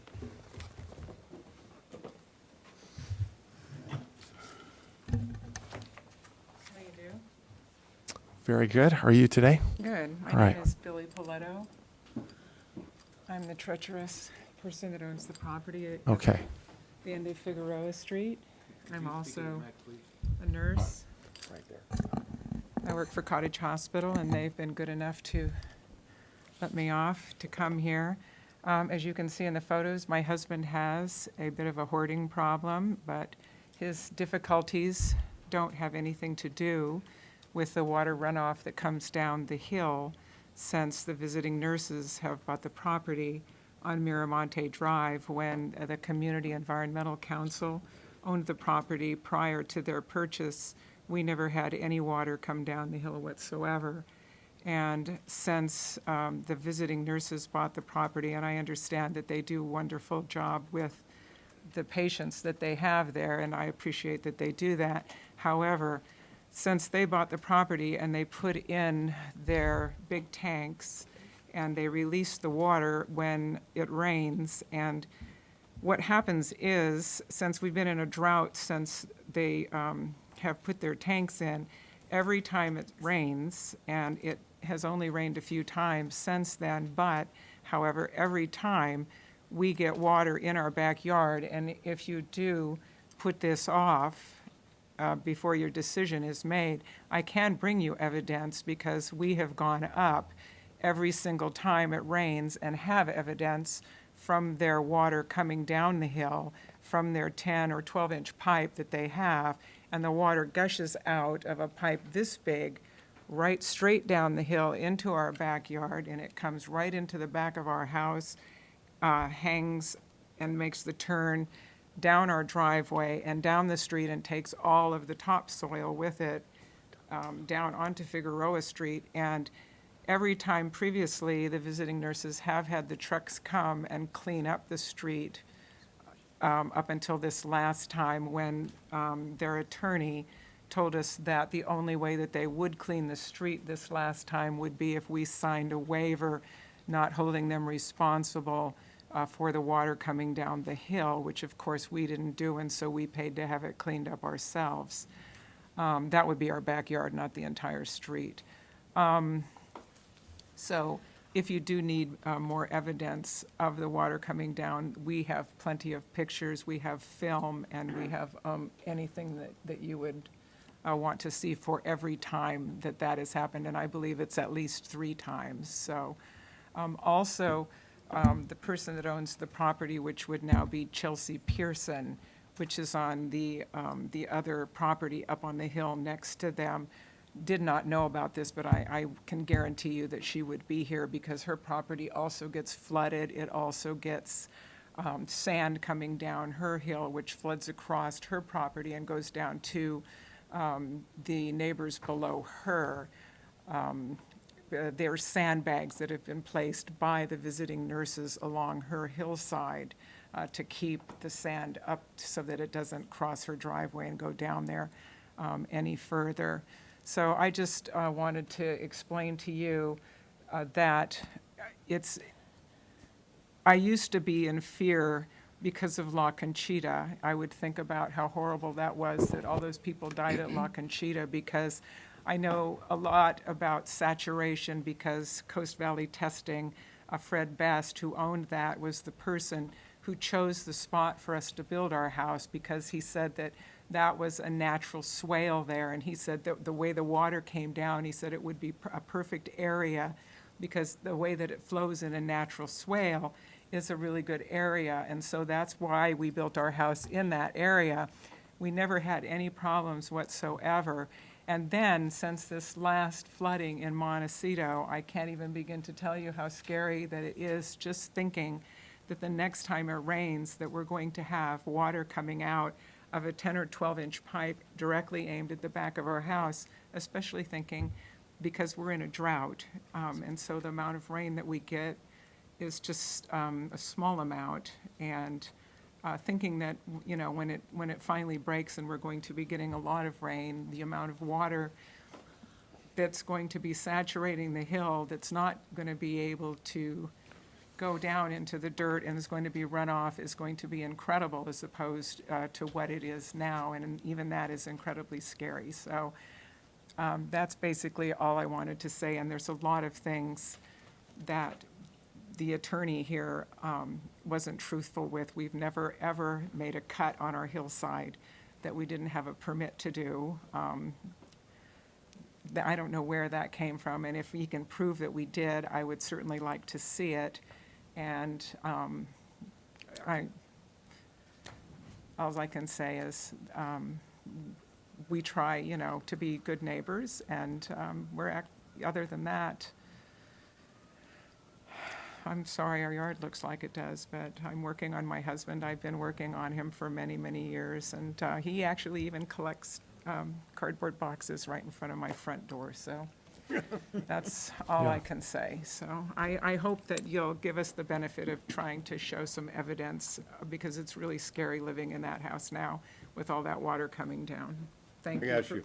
Yes. There is no evidence here or anywhere of a pipe that you describe pointing at your house. It points right at the back of our house. What they have is they have these big tanks that all of their hardscape water goes into a collection underneath the visiting nurse. And they okay. pump it out, and it goes into the pictures that you have, and from there it goes into this big pipe. And for some reason, And this pipe's pointed at your house? it's pointed directly at our Is that backyard. Is that pipe there? What's that? I have a picture on my phone if you'd like to see it.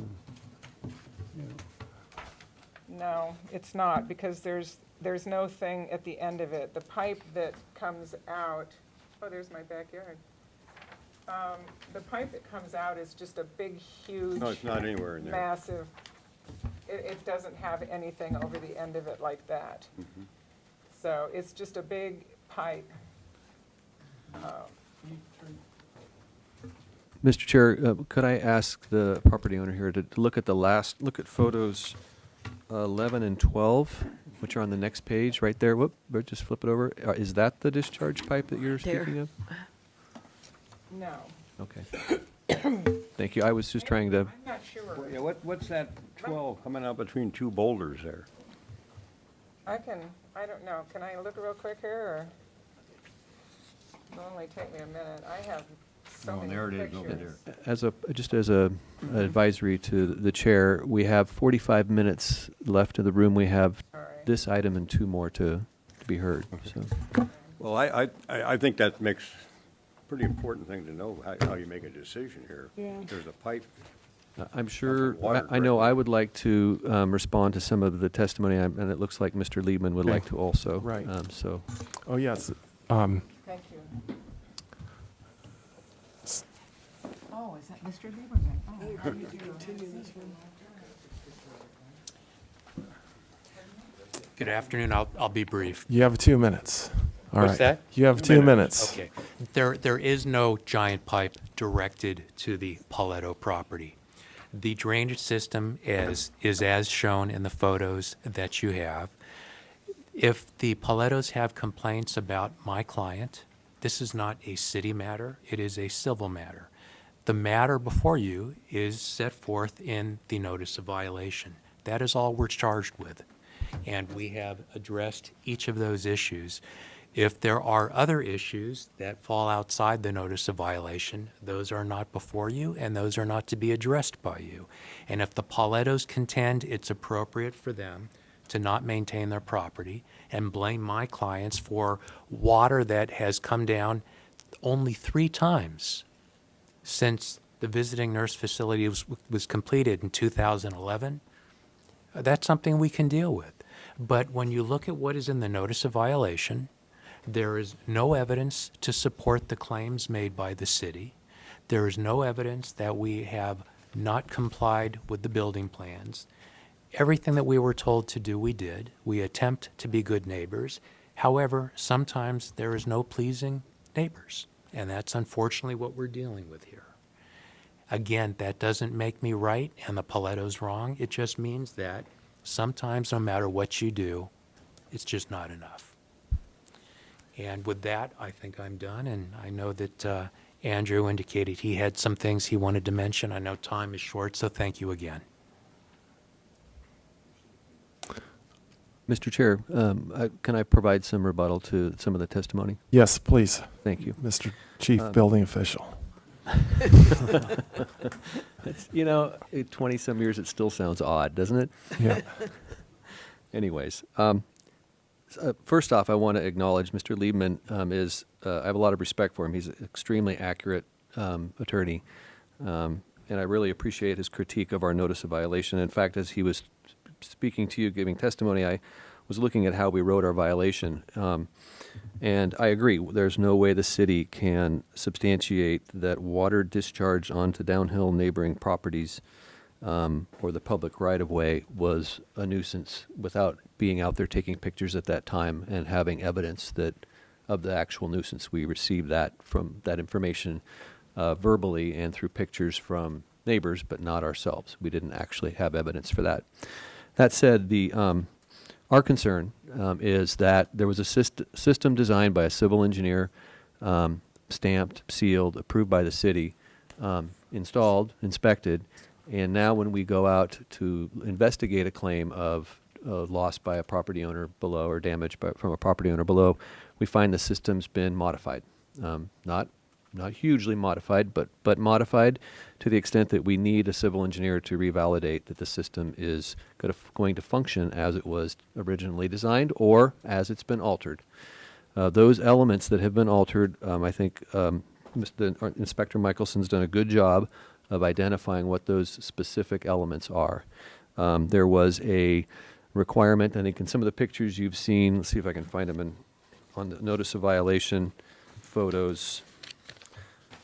Photo number 1, and we've seen that in some other photos provided to us, has a solid cover where the plans clearly call for half-inch wire mesh or expanded metal, so the water would freely flow through that. It wouldn't be detained.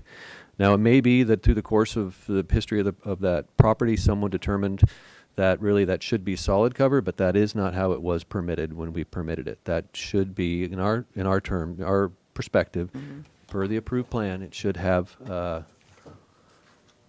expanded metal with welded to 2.5 by 1.5 inch by 1/8 inch angles.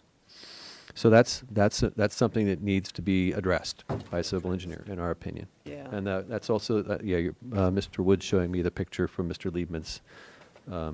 It's the same, it appears to be the same cover. The second item is there are rocks shown on the plans to dissipate the water energy at the outlet of some of the pipes. We have photos 2, 3, 11, and I think 11 and 12 are the same outlet that don't have the boulders. What pages are you referring to, please? Oh, I'm sorry. I'm referring to page 5 of 6 of the notice of violation from the city. Right now, I'm referring to the photos 2 and 3 that show a pipe with a reducing discharge orifice kind of on the end of it, and no rocks to dissipate the energy or the water coming out of that. And if you turn the page, are we still trying to? There we go. Okay. If you turn the page to page 6 of 6 of the notice of violation, photos 11 and 12 are of the same outlet, and it doesn't appear to have the rocks in to dissipate the energy of the water as the approved plans show. So those changes that may have occurred over time for whatever reason may have a good basis, but we don't have a revision in our system to show that those were part of the system. So I would be open to issuing a new notice of violation, striking the in the violation description on page 1 of the notice of violation, striking water discharge onto downhill neighboring properties, public right-of-way, and simply having the violation drainage system altered from approved design. And then item number 1, potentially hazardous drainage condition, because we have no proof that it is hazardous, but it's not accordance with the approved plan. And then we list out the things that need to be remedied. It seems that 2A, the falling tree, has been remedied. Would you be willing to strike that as well? If the board would like, we can ask the inspector to go out and do another inspection and confirm the abatement that's been done. If the tree's been removed and we issue the notice of violation, it's abated. Okay. I struggle with the I know how the plans can show general location of rocks and landscaping, and I just don't see evidence here that those rocks or boulders ever existed. The plans aren't in our staff report, and that's one thing I'm struggling with, and I think that the natural erosion could explain the covering of rocks by soils movement over the years. So I'm also struggling to see proof of that there was rocks removed. And the only evidence before you with regard to what was permitted and what was designed and what was built is the solid cover. Mr. Hawthorne spoke to the engineer and the hydrologist who designed that system. It is a bioswale. A wire mesh cover at that location would be wholly inappropriate. So while the city wants to attempt to argue that that is a plan violation, it's not. And the man who designed it said it's not. He oversaw what was built there and built for a reason.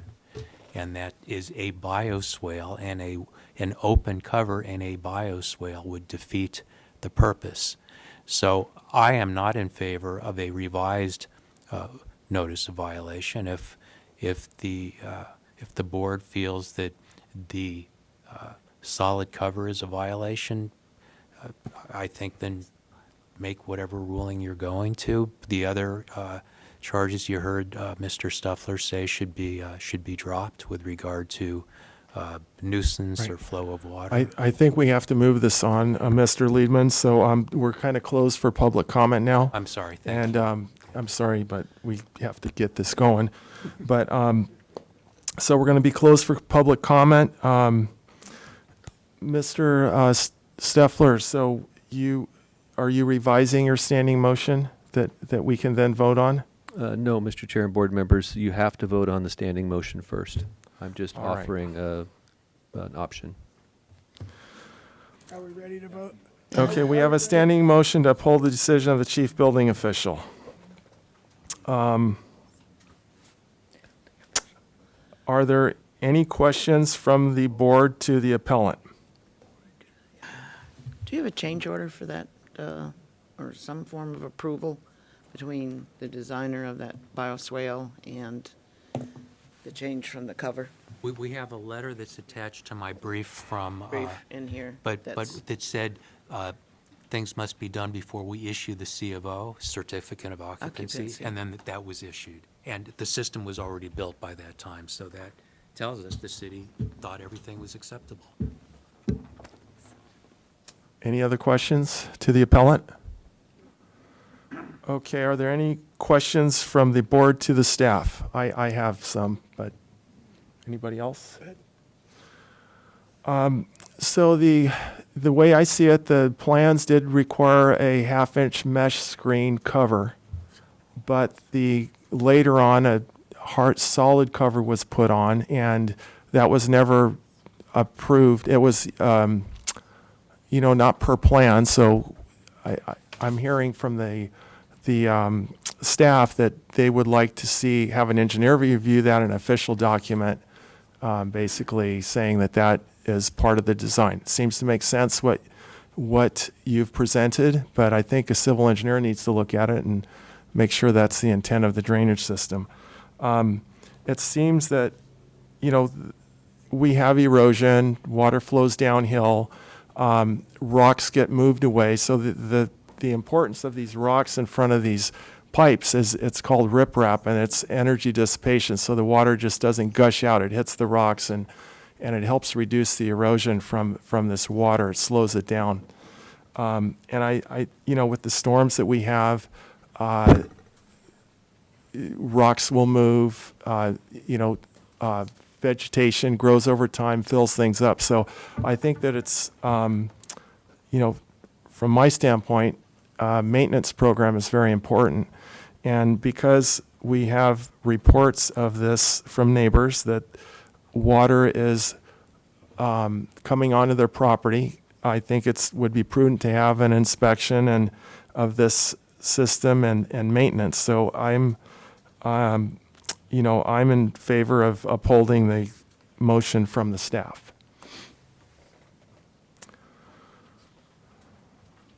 I have additional question. Okay.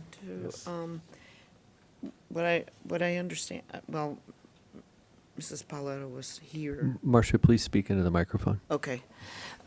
This picture, this one here showing this wall was not built to, is that correct? On the other property, was not built to standard CMU wall. It was supposed to be a CMU wall, and it's just I'm not prepared to answer that question at this Okay. hearing, Mr. Chair, board members, because the subject of the violation is the other property. Right, but I thought maybe we could correlate that. Maybe I'm trying to pull too many things into one, but I do uphold the staff decision. I was just trying to figure a way to have that reviewed as well, since it's been brought as a subject of a question in regards, and I know the property. I remember when CEC first bought it, and went up there and looked at it, and it was fine, and then remember when they sold it off, and there it appears that the whole drainage system was altered at that point in time. Prior to that, there weren't that many problems. And so I think he's requesting that, correct me if I'm wrong, that we include this as well, that this was not built to code. And because it is a very steep slope going straight up from there, that this type of wall didn't have any system for drainage at all either. No drain pipe behind it leading, to source the water off that property there.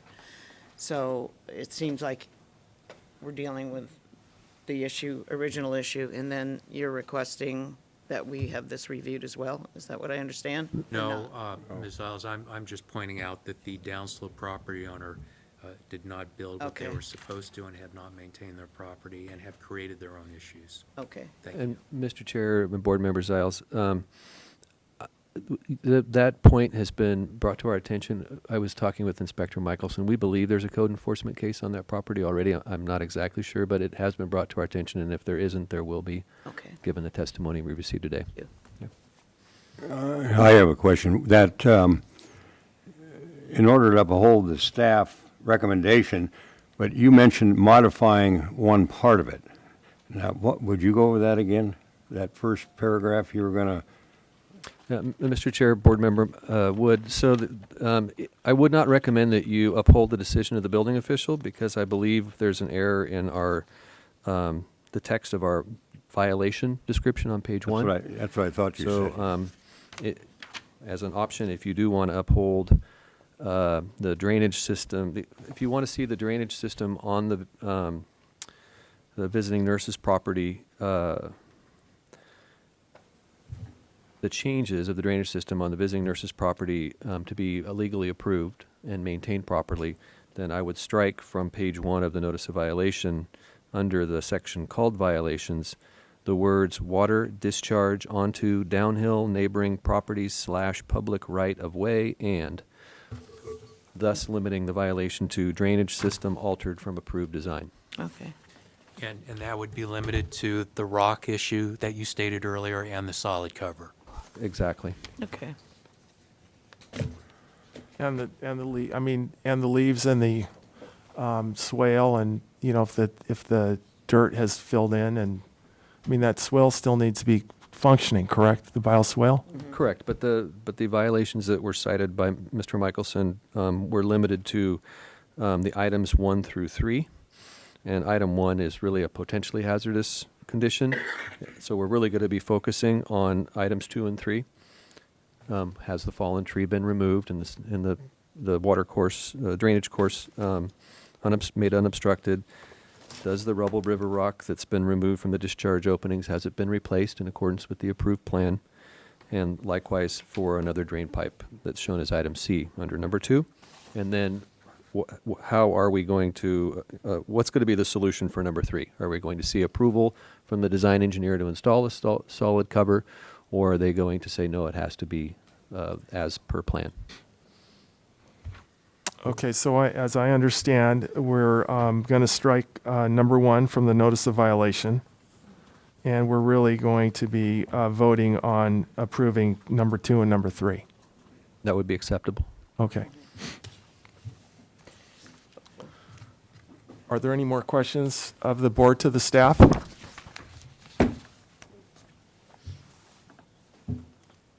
Okay, I'd like to, it's now time for the board to discuss the standing motion. I believe we just discussed it. Are there any other comments? I'd just like to see how you're going to word this motion. Somebody's got to make a motion here. Right. Well, there's a and- motion. That's coming up. Point of order. How's the verbiage going We to have to come deal out with the now? standing motion. Point of order, yeah. We need to deal with the standing motion first, and then word any other motions that want to be made. If we approve the standing motion, then can we approve the standing motion for just items 2 and 3, or do we have to? Okay, No, I don't believe so. Building official has recommended that we not approve the standing motion. okay, thank you. Yeah. All right, thank you, Nick. All right, I would like to call to vote. All in favor of approving the standing motion presented by staff? All in favor? Opposed? Aye. Opposed. I oppose. Oh, okay, the standing motion did not pass. So now we need to call for a new motion from the board. Let's discuss how we want to word that before we call for the motion. Okay. I think that's where Mr. Wood was going, and I think we have an opportunity to do that, correct? I didn't hear him. Just as a point of kind of order and direction, you need a motion to vote on, so someone will have to word a motion. So We can have no discussion about how we'd like to word that motion? No, you can discuss the motion That's what I was- after it's made, or you can talk about it before, but you have to make a motion. Basically, he said to And three. eliminate item Yeah. 1 of the original motion. Can we refer to the original You're- notice of you're- violation? Mr. Board and Chair, Mr. Chair and board members, wow. You need to have a motion on the floor to have a discussion about it. Okay. Your motion could be, I move to modify the notice of, to direct the building official to modify the notice of violation as follows, and take a shot at how you think you want that to be modified, and then you can discuss whether that modification is sufficient or not. You can amend your motion, you can withdraw your motion. I think you got But you the have best to have a notes on motion. that. Okay, I'll take a shot at it. All right. I'd like to make a motion that that we approve items number 2 and 3 of the notice of violation and discard the number 1, which is the hazardous drainage condition. Do I have a second on the motion? I'll second it. All in favor? Aye. Aye. Aye. Opposed? The motion carries. Mr. Chair, may I ask for a clarification? Yes. Was it the intent of the board to also modify the violation, the first sentence following the word in all caps violation, such that it would only read drainage system altered from approved design? Okay. Explain that again? Looking at page 1 of the notice of violation, there's a section called violation. It's in all caps. Right. Was it the intent of the board in that prior motion to strike water discharge onto downhill neighboring properties / public right-of-way and such that it limits that sentence to drainage system altered from approved design? Was that the intent of the board? Yes, that is the intent. Motion maker, okay. And the second? Was that- Second. Was that the intent of the person who seconded the motion? Yes. Yes, okay. Thank you. I just wanted clarification on that. Thank you. All right, thank you. Okay, on to the next item. Next item is 1209 to 1211 Chino Street for an appealing a notice of violation.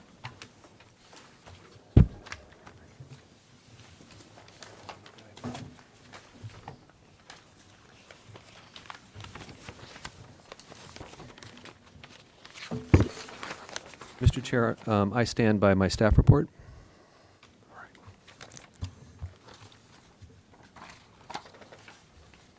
I have a question. Are we talking, is this the Housing Authority of Santa Barbara or the 417 Samarkand Drive? Which one are we? 12. This is 1209. 1209 Chino Street, so let's. Do you have that?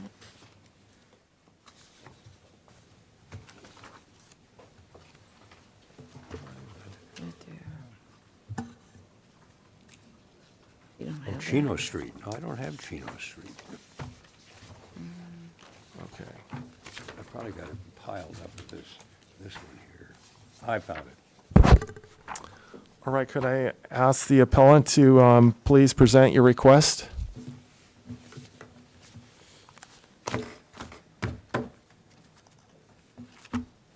Is appellant not present?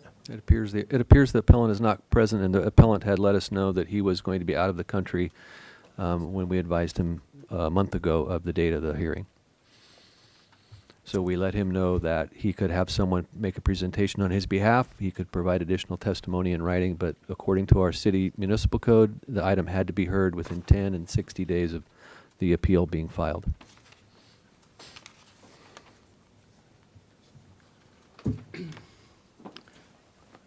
Would other members of the board be interested in supporting a motion to continue this?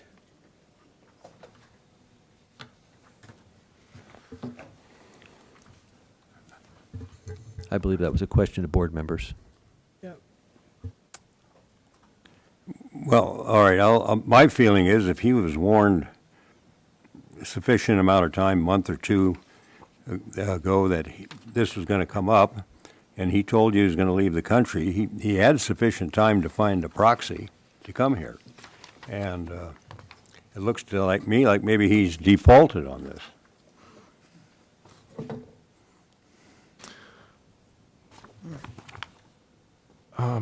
Well, from the material that was presented, I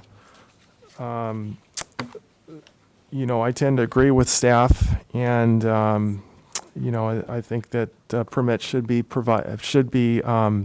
obtained for the work that has been or is being performed. Is there any public comment? Jim, you've got your list here.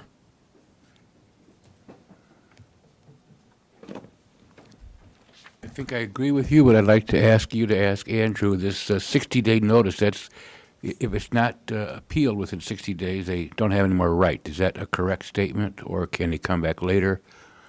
Or should we just vote on it now? That's the question I'd like you to clarify with Mr. Stuffler.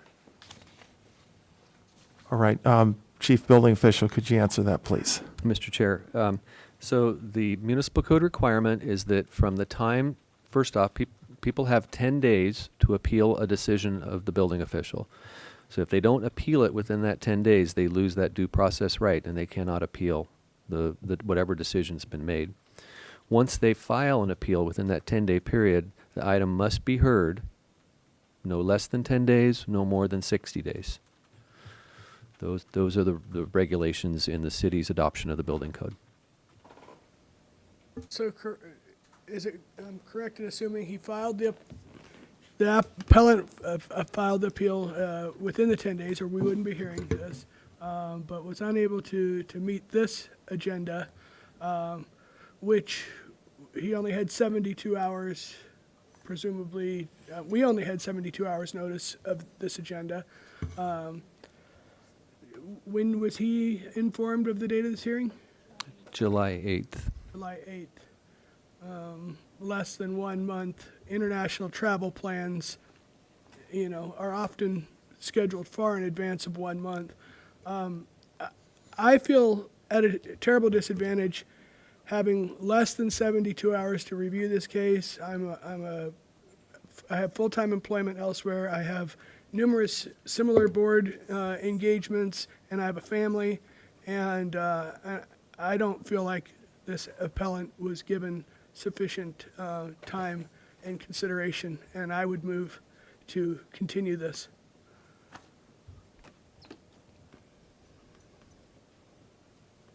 All right, I'd like to comment on that. And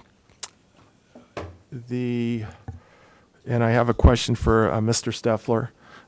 Did the appellant request a different time frame? Did he communicate with? So he communicated with you that he wasn't going to be able to make it, and could you provide a little bit more information on that discussion with him? Mr. Chair and board members, the appellant advised me that he would not be able to make the hearing because he's out of the country. I advised him that it's not a mandatory requirement like some other hearings. He does not have to be there. He can send someone on his behalf. He can provide additional testimony in writing. There are a number of ways to communicate with the board. But that said, he does not, if the board decides not to continue this item, he does miss out on the opportunity to provide testimony personally to the board and answer the board's questions directly, if you feel that's necessary for this particular item. So there was no letter provided by him, or? That's correct. Okay. I have emails from him expressing his displeasure with public servants, but I don't have anything other than that from him. Okay. We all have that. All right, so we've closed the public comment, and are there any questions from the board to staff? Additional questions?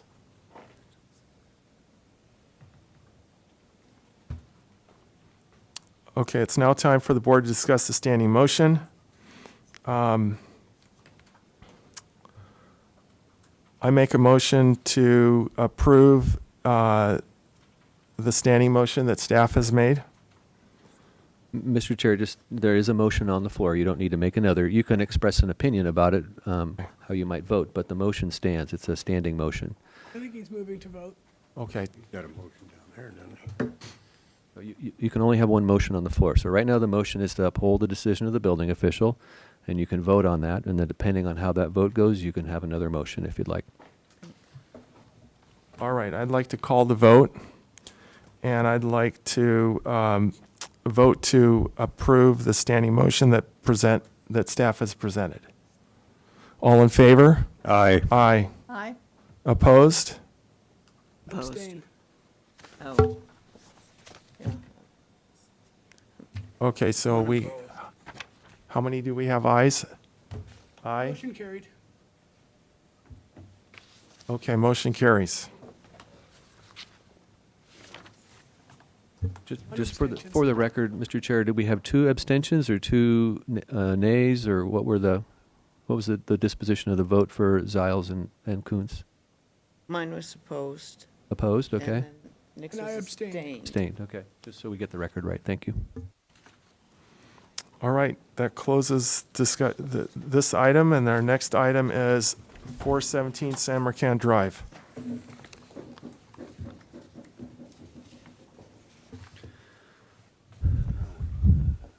Mr. Chair, Just trying to- looking at the clock and knowing that we have to be done by 5 o'clock, because that's the only length of time we have for the room, I think we should let the Housing Authority know that we appreciate them coming, but it's very unlikely that we'll get to their item today, which I'm sure they're super excited to hear. I just, given the issues that are involved with accessory dwelling units, and the engineers the 2 engineers that are involved with the evaluation of this project, I know it's going to take more than 14 minutes or 13 minutes that we have left. And here's Skip from the Housing Authority. Since you have all of the information and the request is by the building official, and we support it, I'd ask if you could take our item quickly, vote on it. If there's support, we're done. If there isn't, we can defer to the next meeting.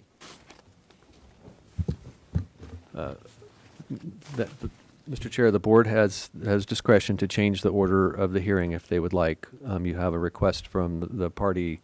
I was going to request, because I should abstain from the Auchincloss de Bonus case, that we take this first, Take which first? the Housing Authority.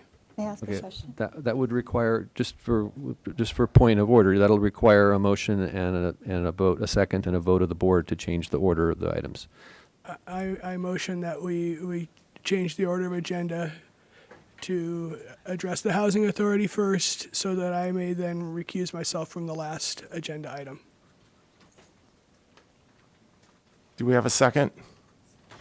I'll second. Okay, in favor. It should go quick. So Question for you need me. to vote on it, Mr. Chair. All right, so I'd like to call the vote to change the order that we review the Housing Authority agenda item before the San Marcan item. All in favor? Aye. Aye. Aye. Opposed? And the Motion- go ahead, I'm sorry.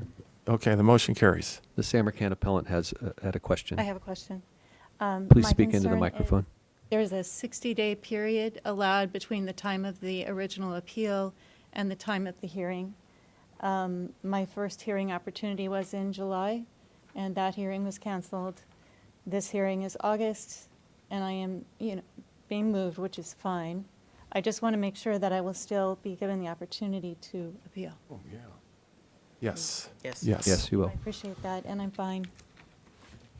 That's okay. Okay, so appellant, could you please present your request quickly? Thank you. My name is Skip Szymanski with the Housing Authority of the City of Santa Barbara. We do new development projects, and we have existing apartments. The request is and in concurrence with the building official, is do not necessarily take the cookie cutter approach on all access matters, and instead be able to provide personal attention if someone needs something specific. We own these properties, we manage them, and we pretty much have them in perpetuity. We're not a buy and leave owner. So we've discussed it with the building official, and we think we have a great solution to better provide for the residents of Housing Authority and Housing Authority-related properties. Could you use the microphone a little bit more consistently, please? Right. One or the other of them. All right. Thank you. Okay, thank you. We would now like to open to public comment, and due to time constraints, we have, each person will be limited to 2 minutes.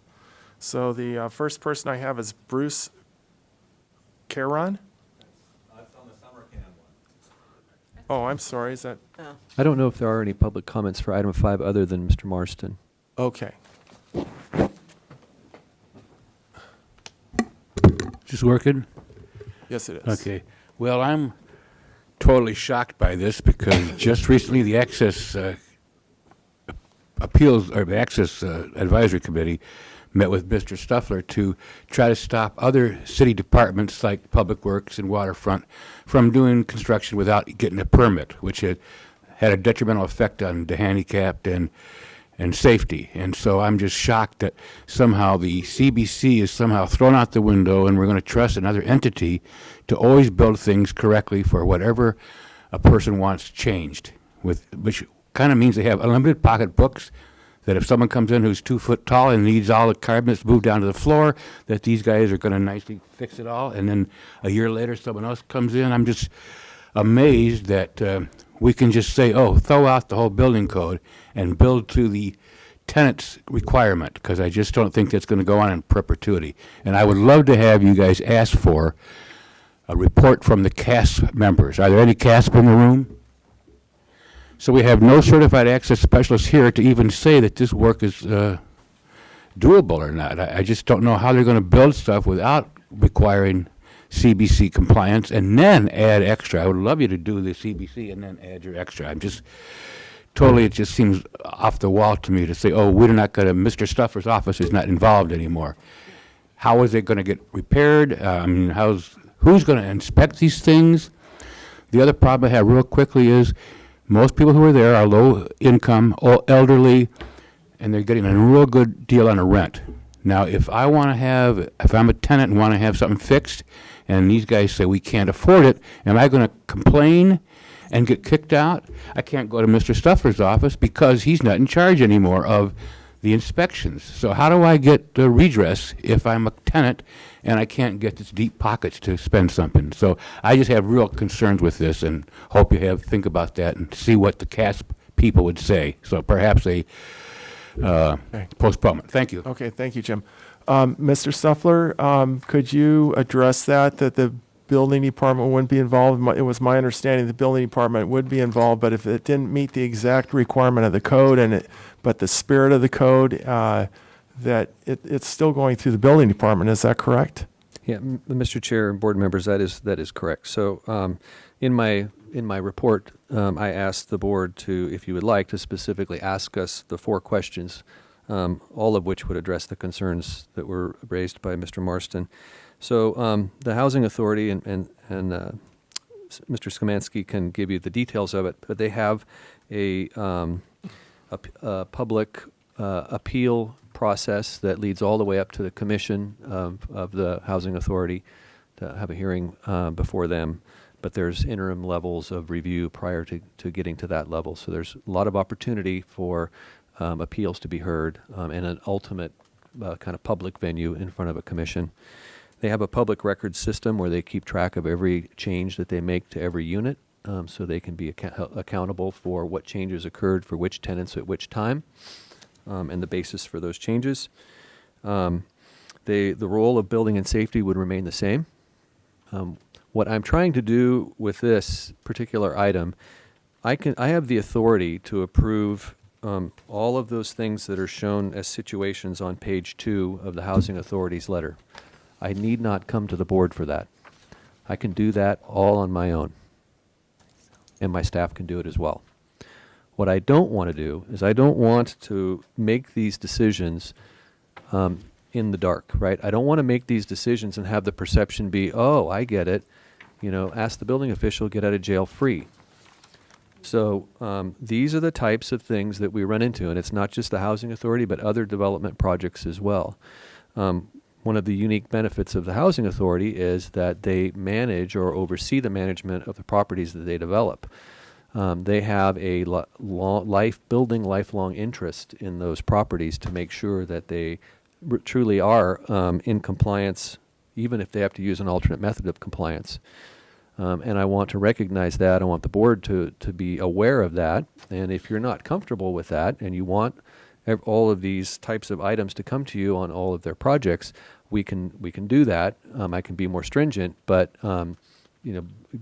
just be prepared for a lot of items that are going to come your way, and they're lengthy and time consuming, and they cost more for the public and the housing authority to administer.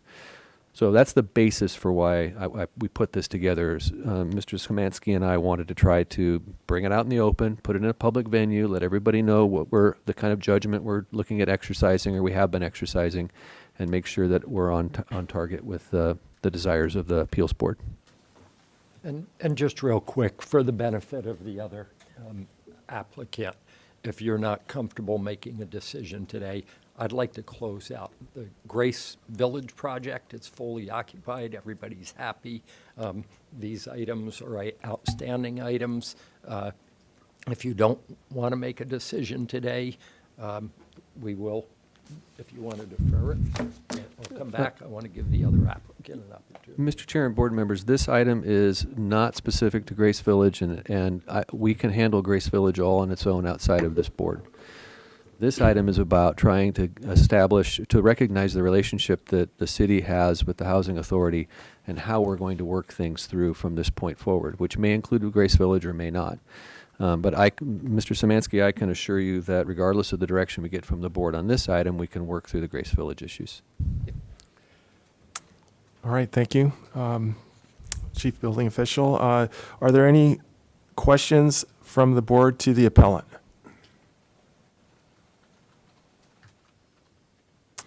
All right, are there any questions from the board to staff? All right, are there any questions of the board members that we'd like to ask ourselves? Well,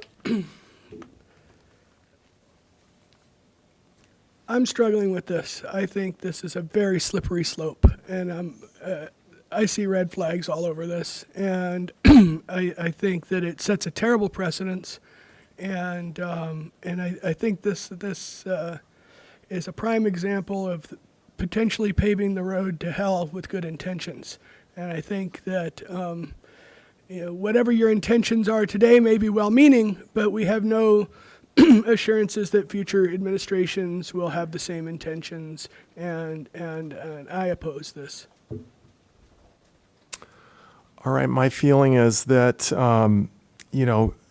government sometimes gets too much red tape, too many meetings, too many approvals, and if we can make things more efficient, which is good for the public and the community, we have staff that is hired and knowledgeable in these areas, and they can, oftentimes the code, there's not it reads black and white, but there's gray areas, and it's really the spirit of the code that you want to enforce. And I think that looking at these items, these are questions where maybe it doesn't exactly meet the wording of the code. There's the spirit of the code and the intention of the code that a decision can be made that still follows that to the best. So I am in favor of streamlining things when it's appropriate.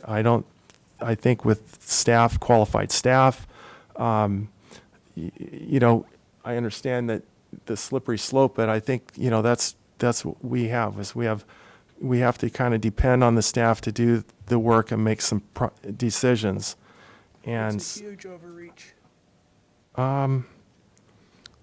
I mean, looking at these items here, it doesn't seem to be a huge overreach on some of these seem like reasonable decisions. So I'm in favor of what the staff is requesting. And are there any other comments? I have a comment on here.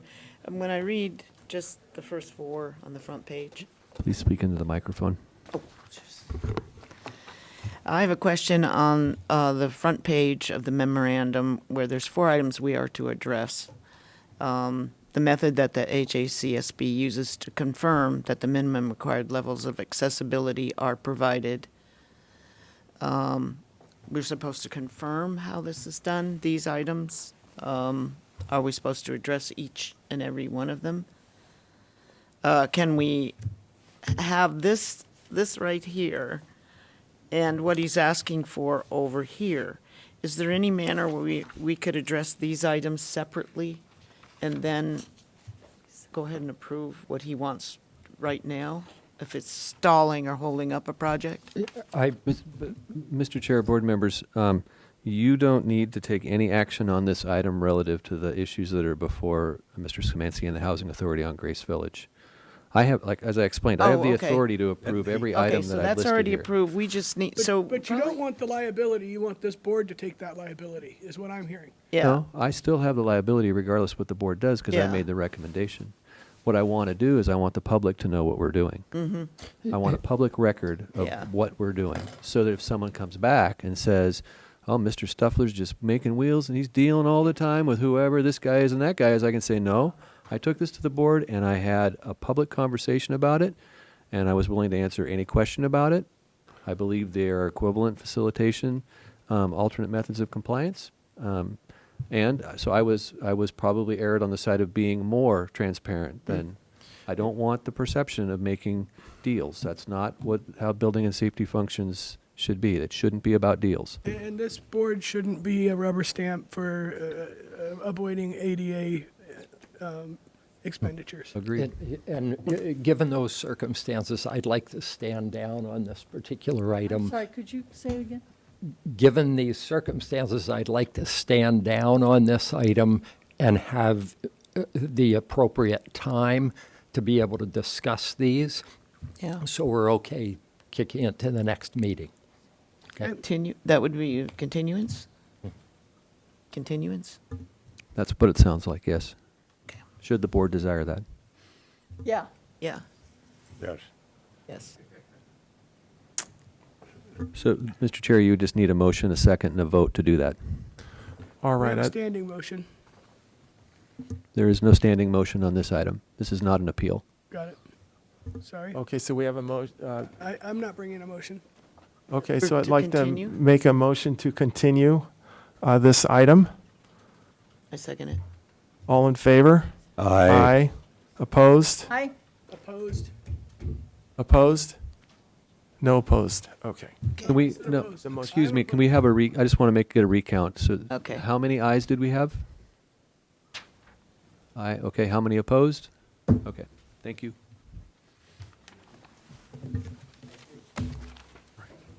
This Samarkand is. Okay, Samarkand. We are out of time, We're- Mr. Chair. Yeah, we're after 5 o'clock. We only have the room till 5. Okay. So I apologize, and we will have to set this for the What's this Samarkand one?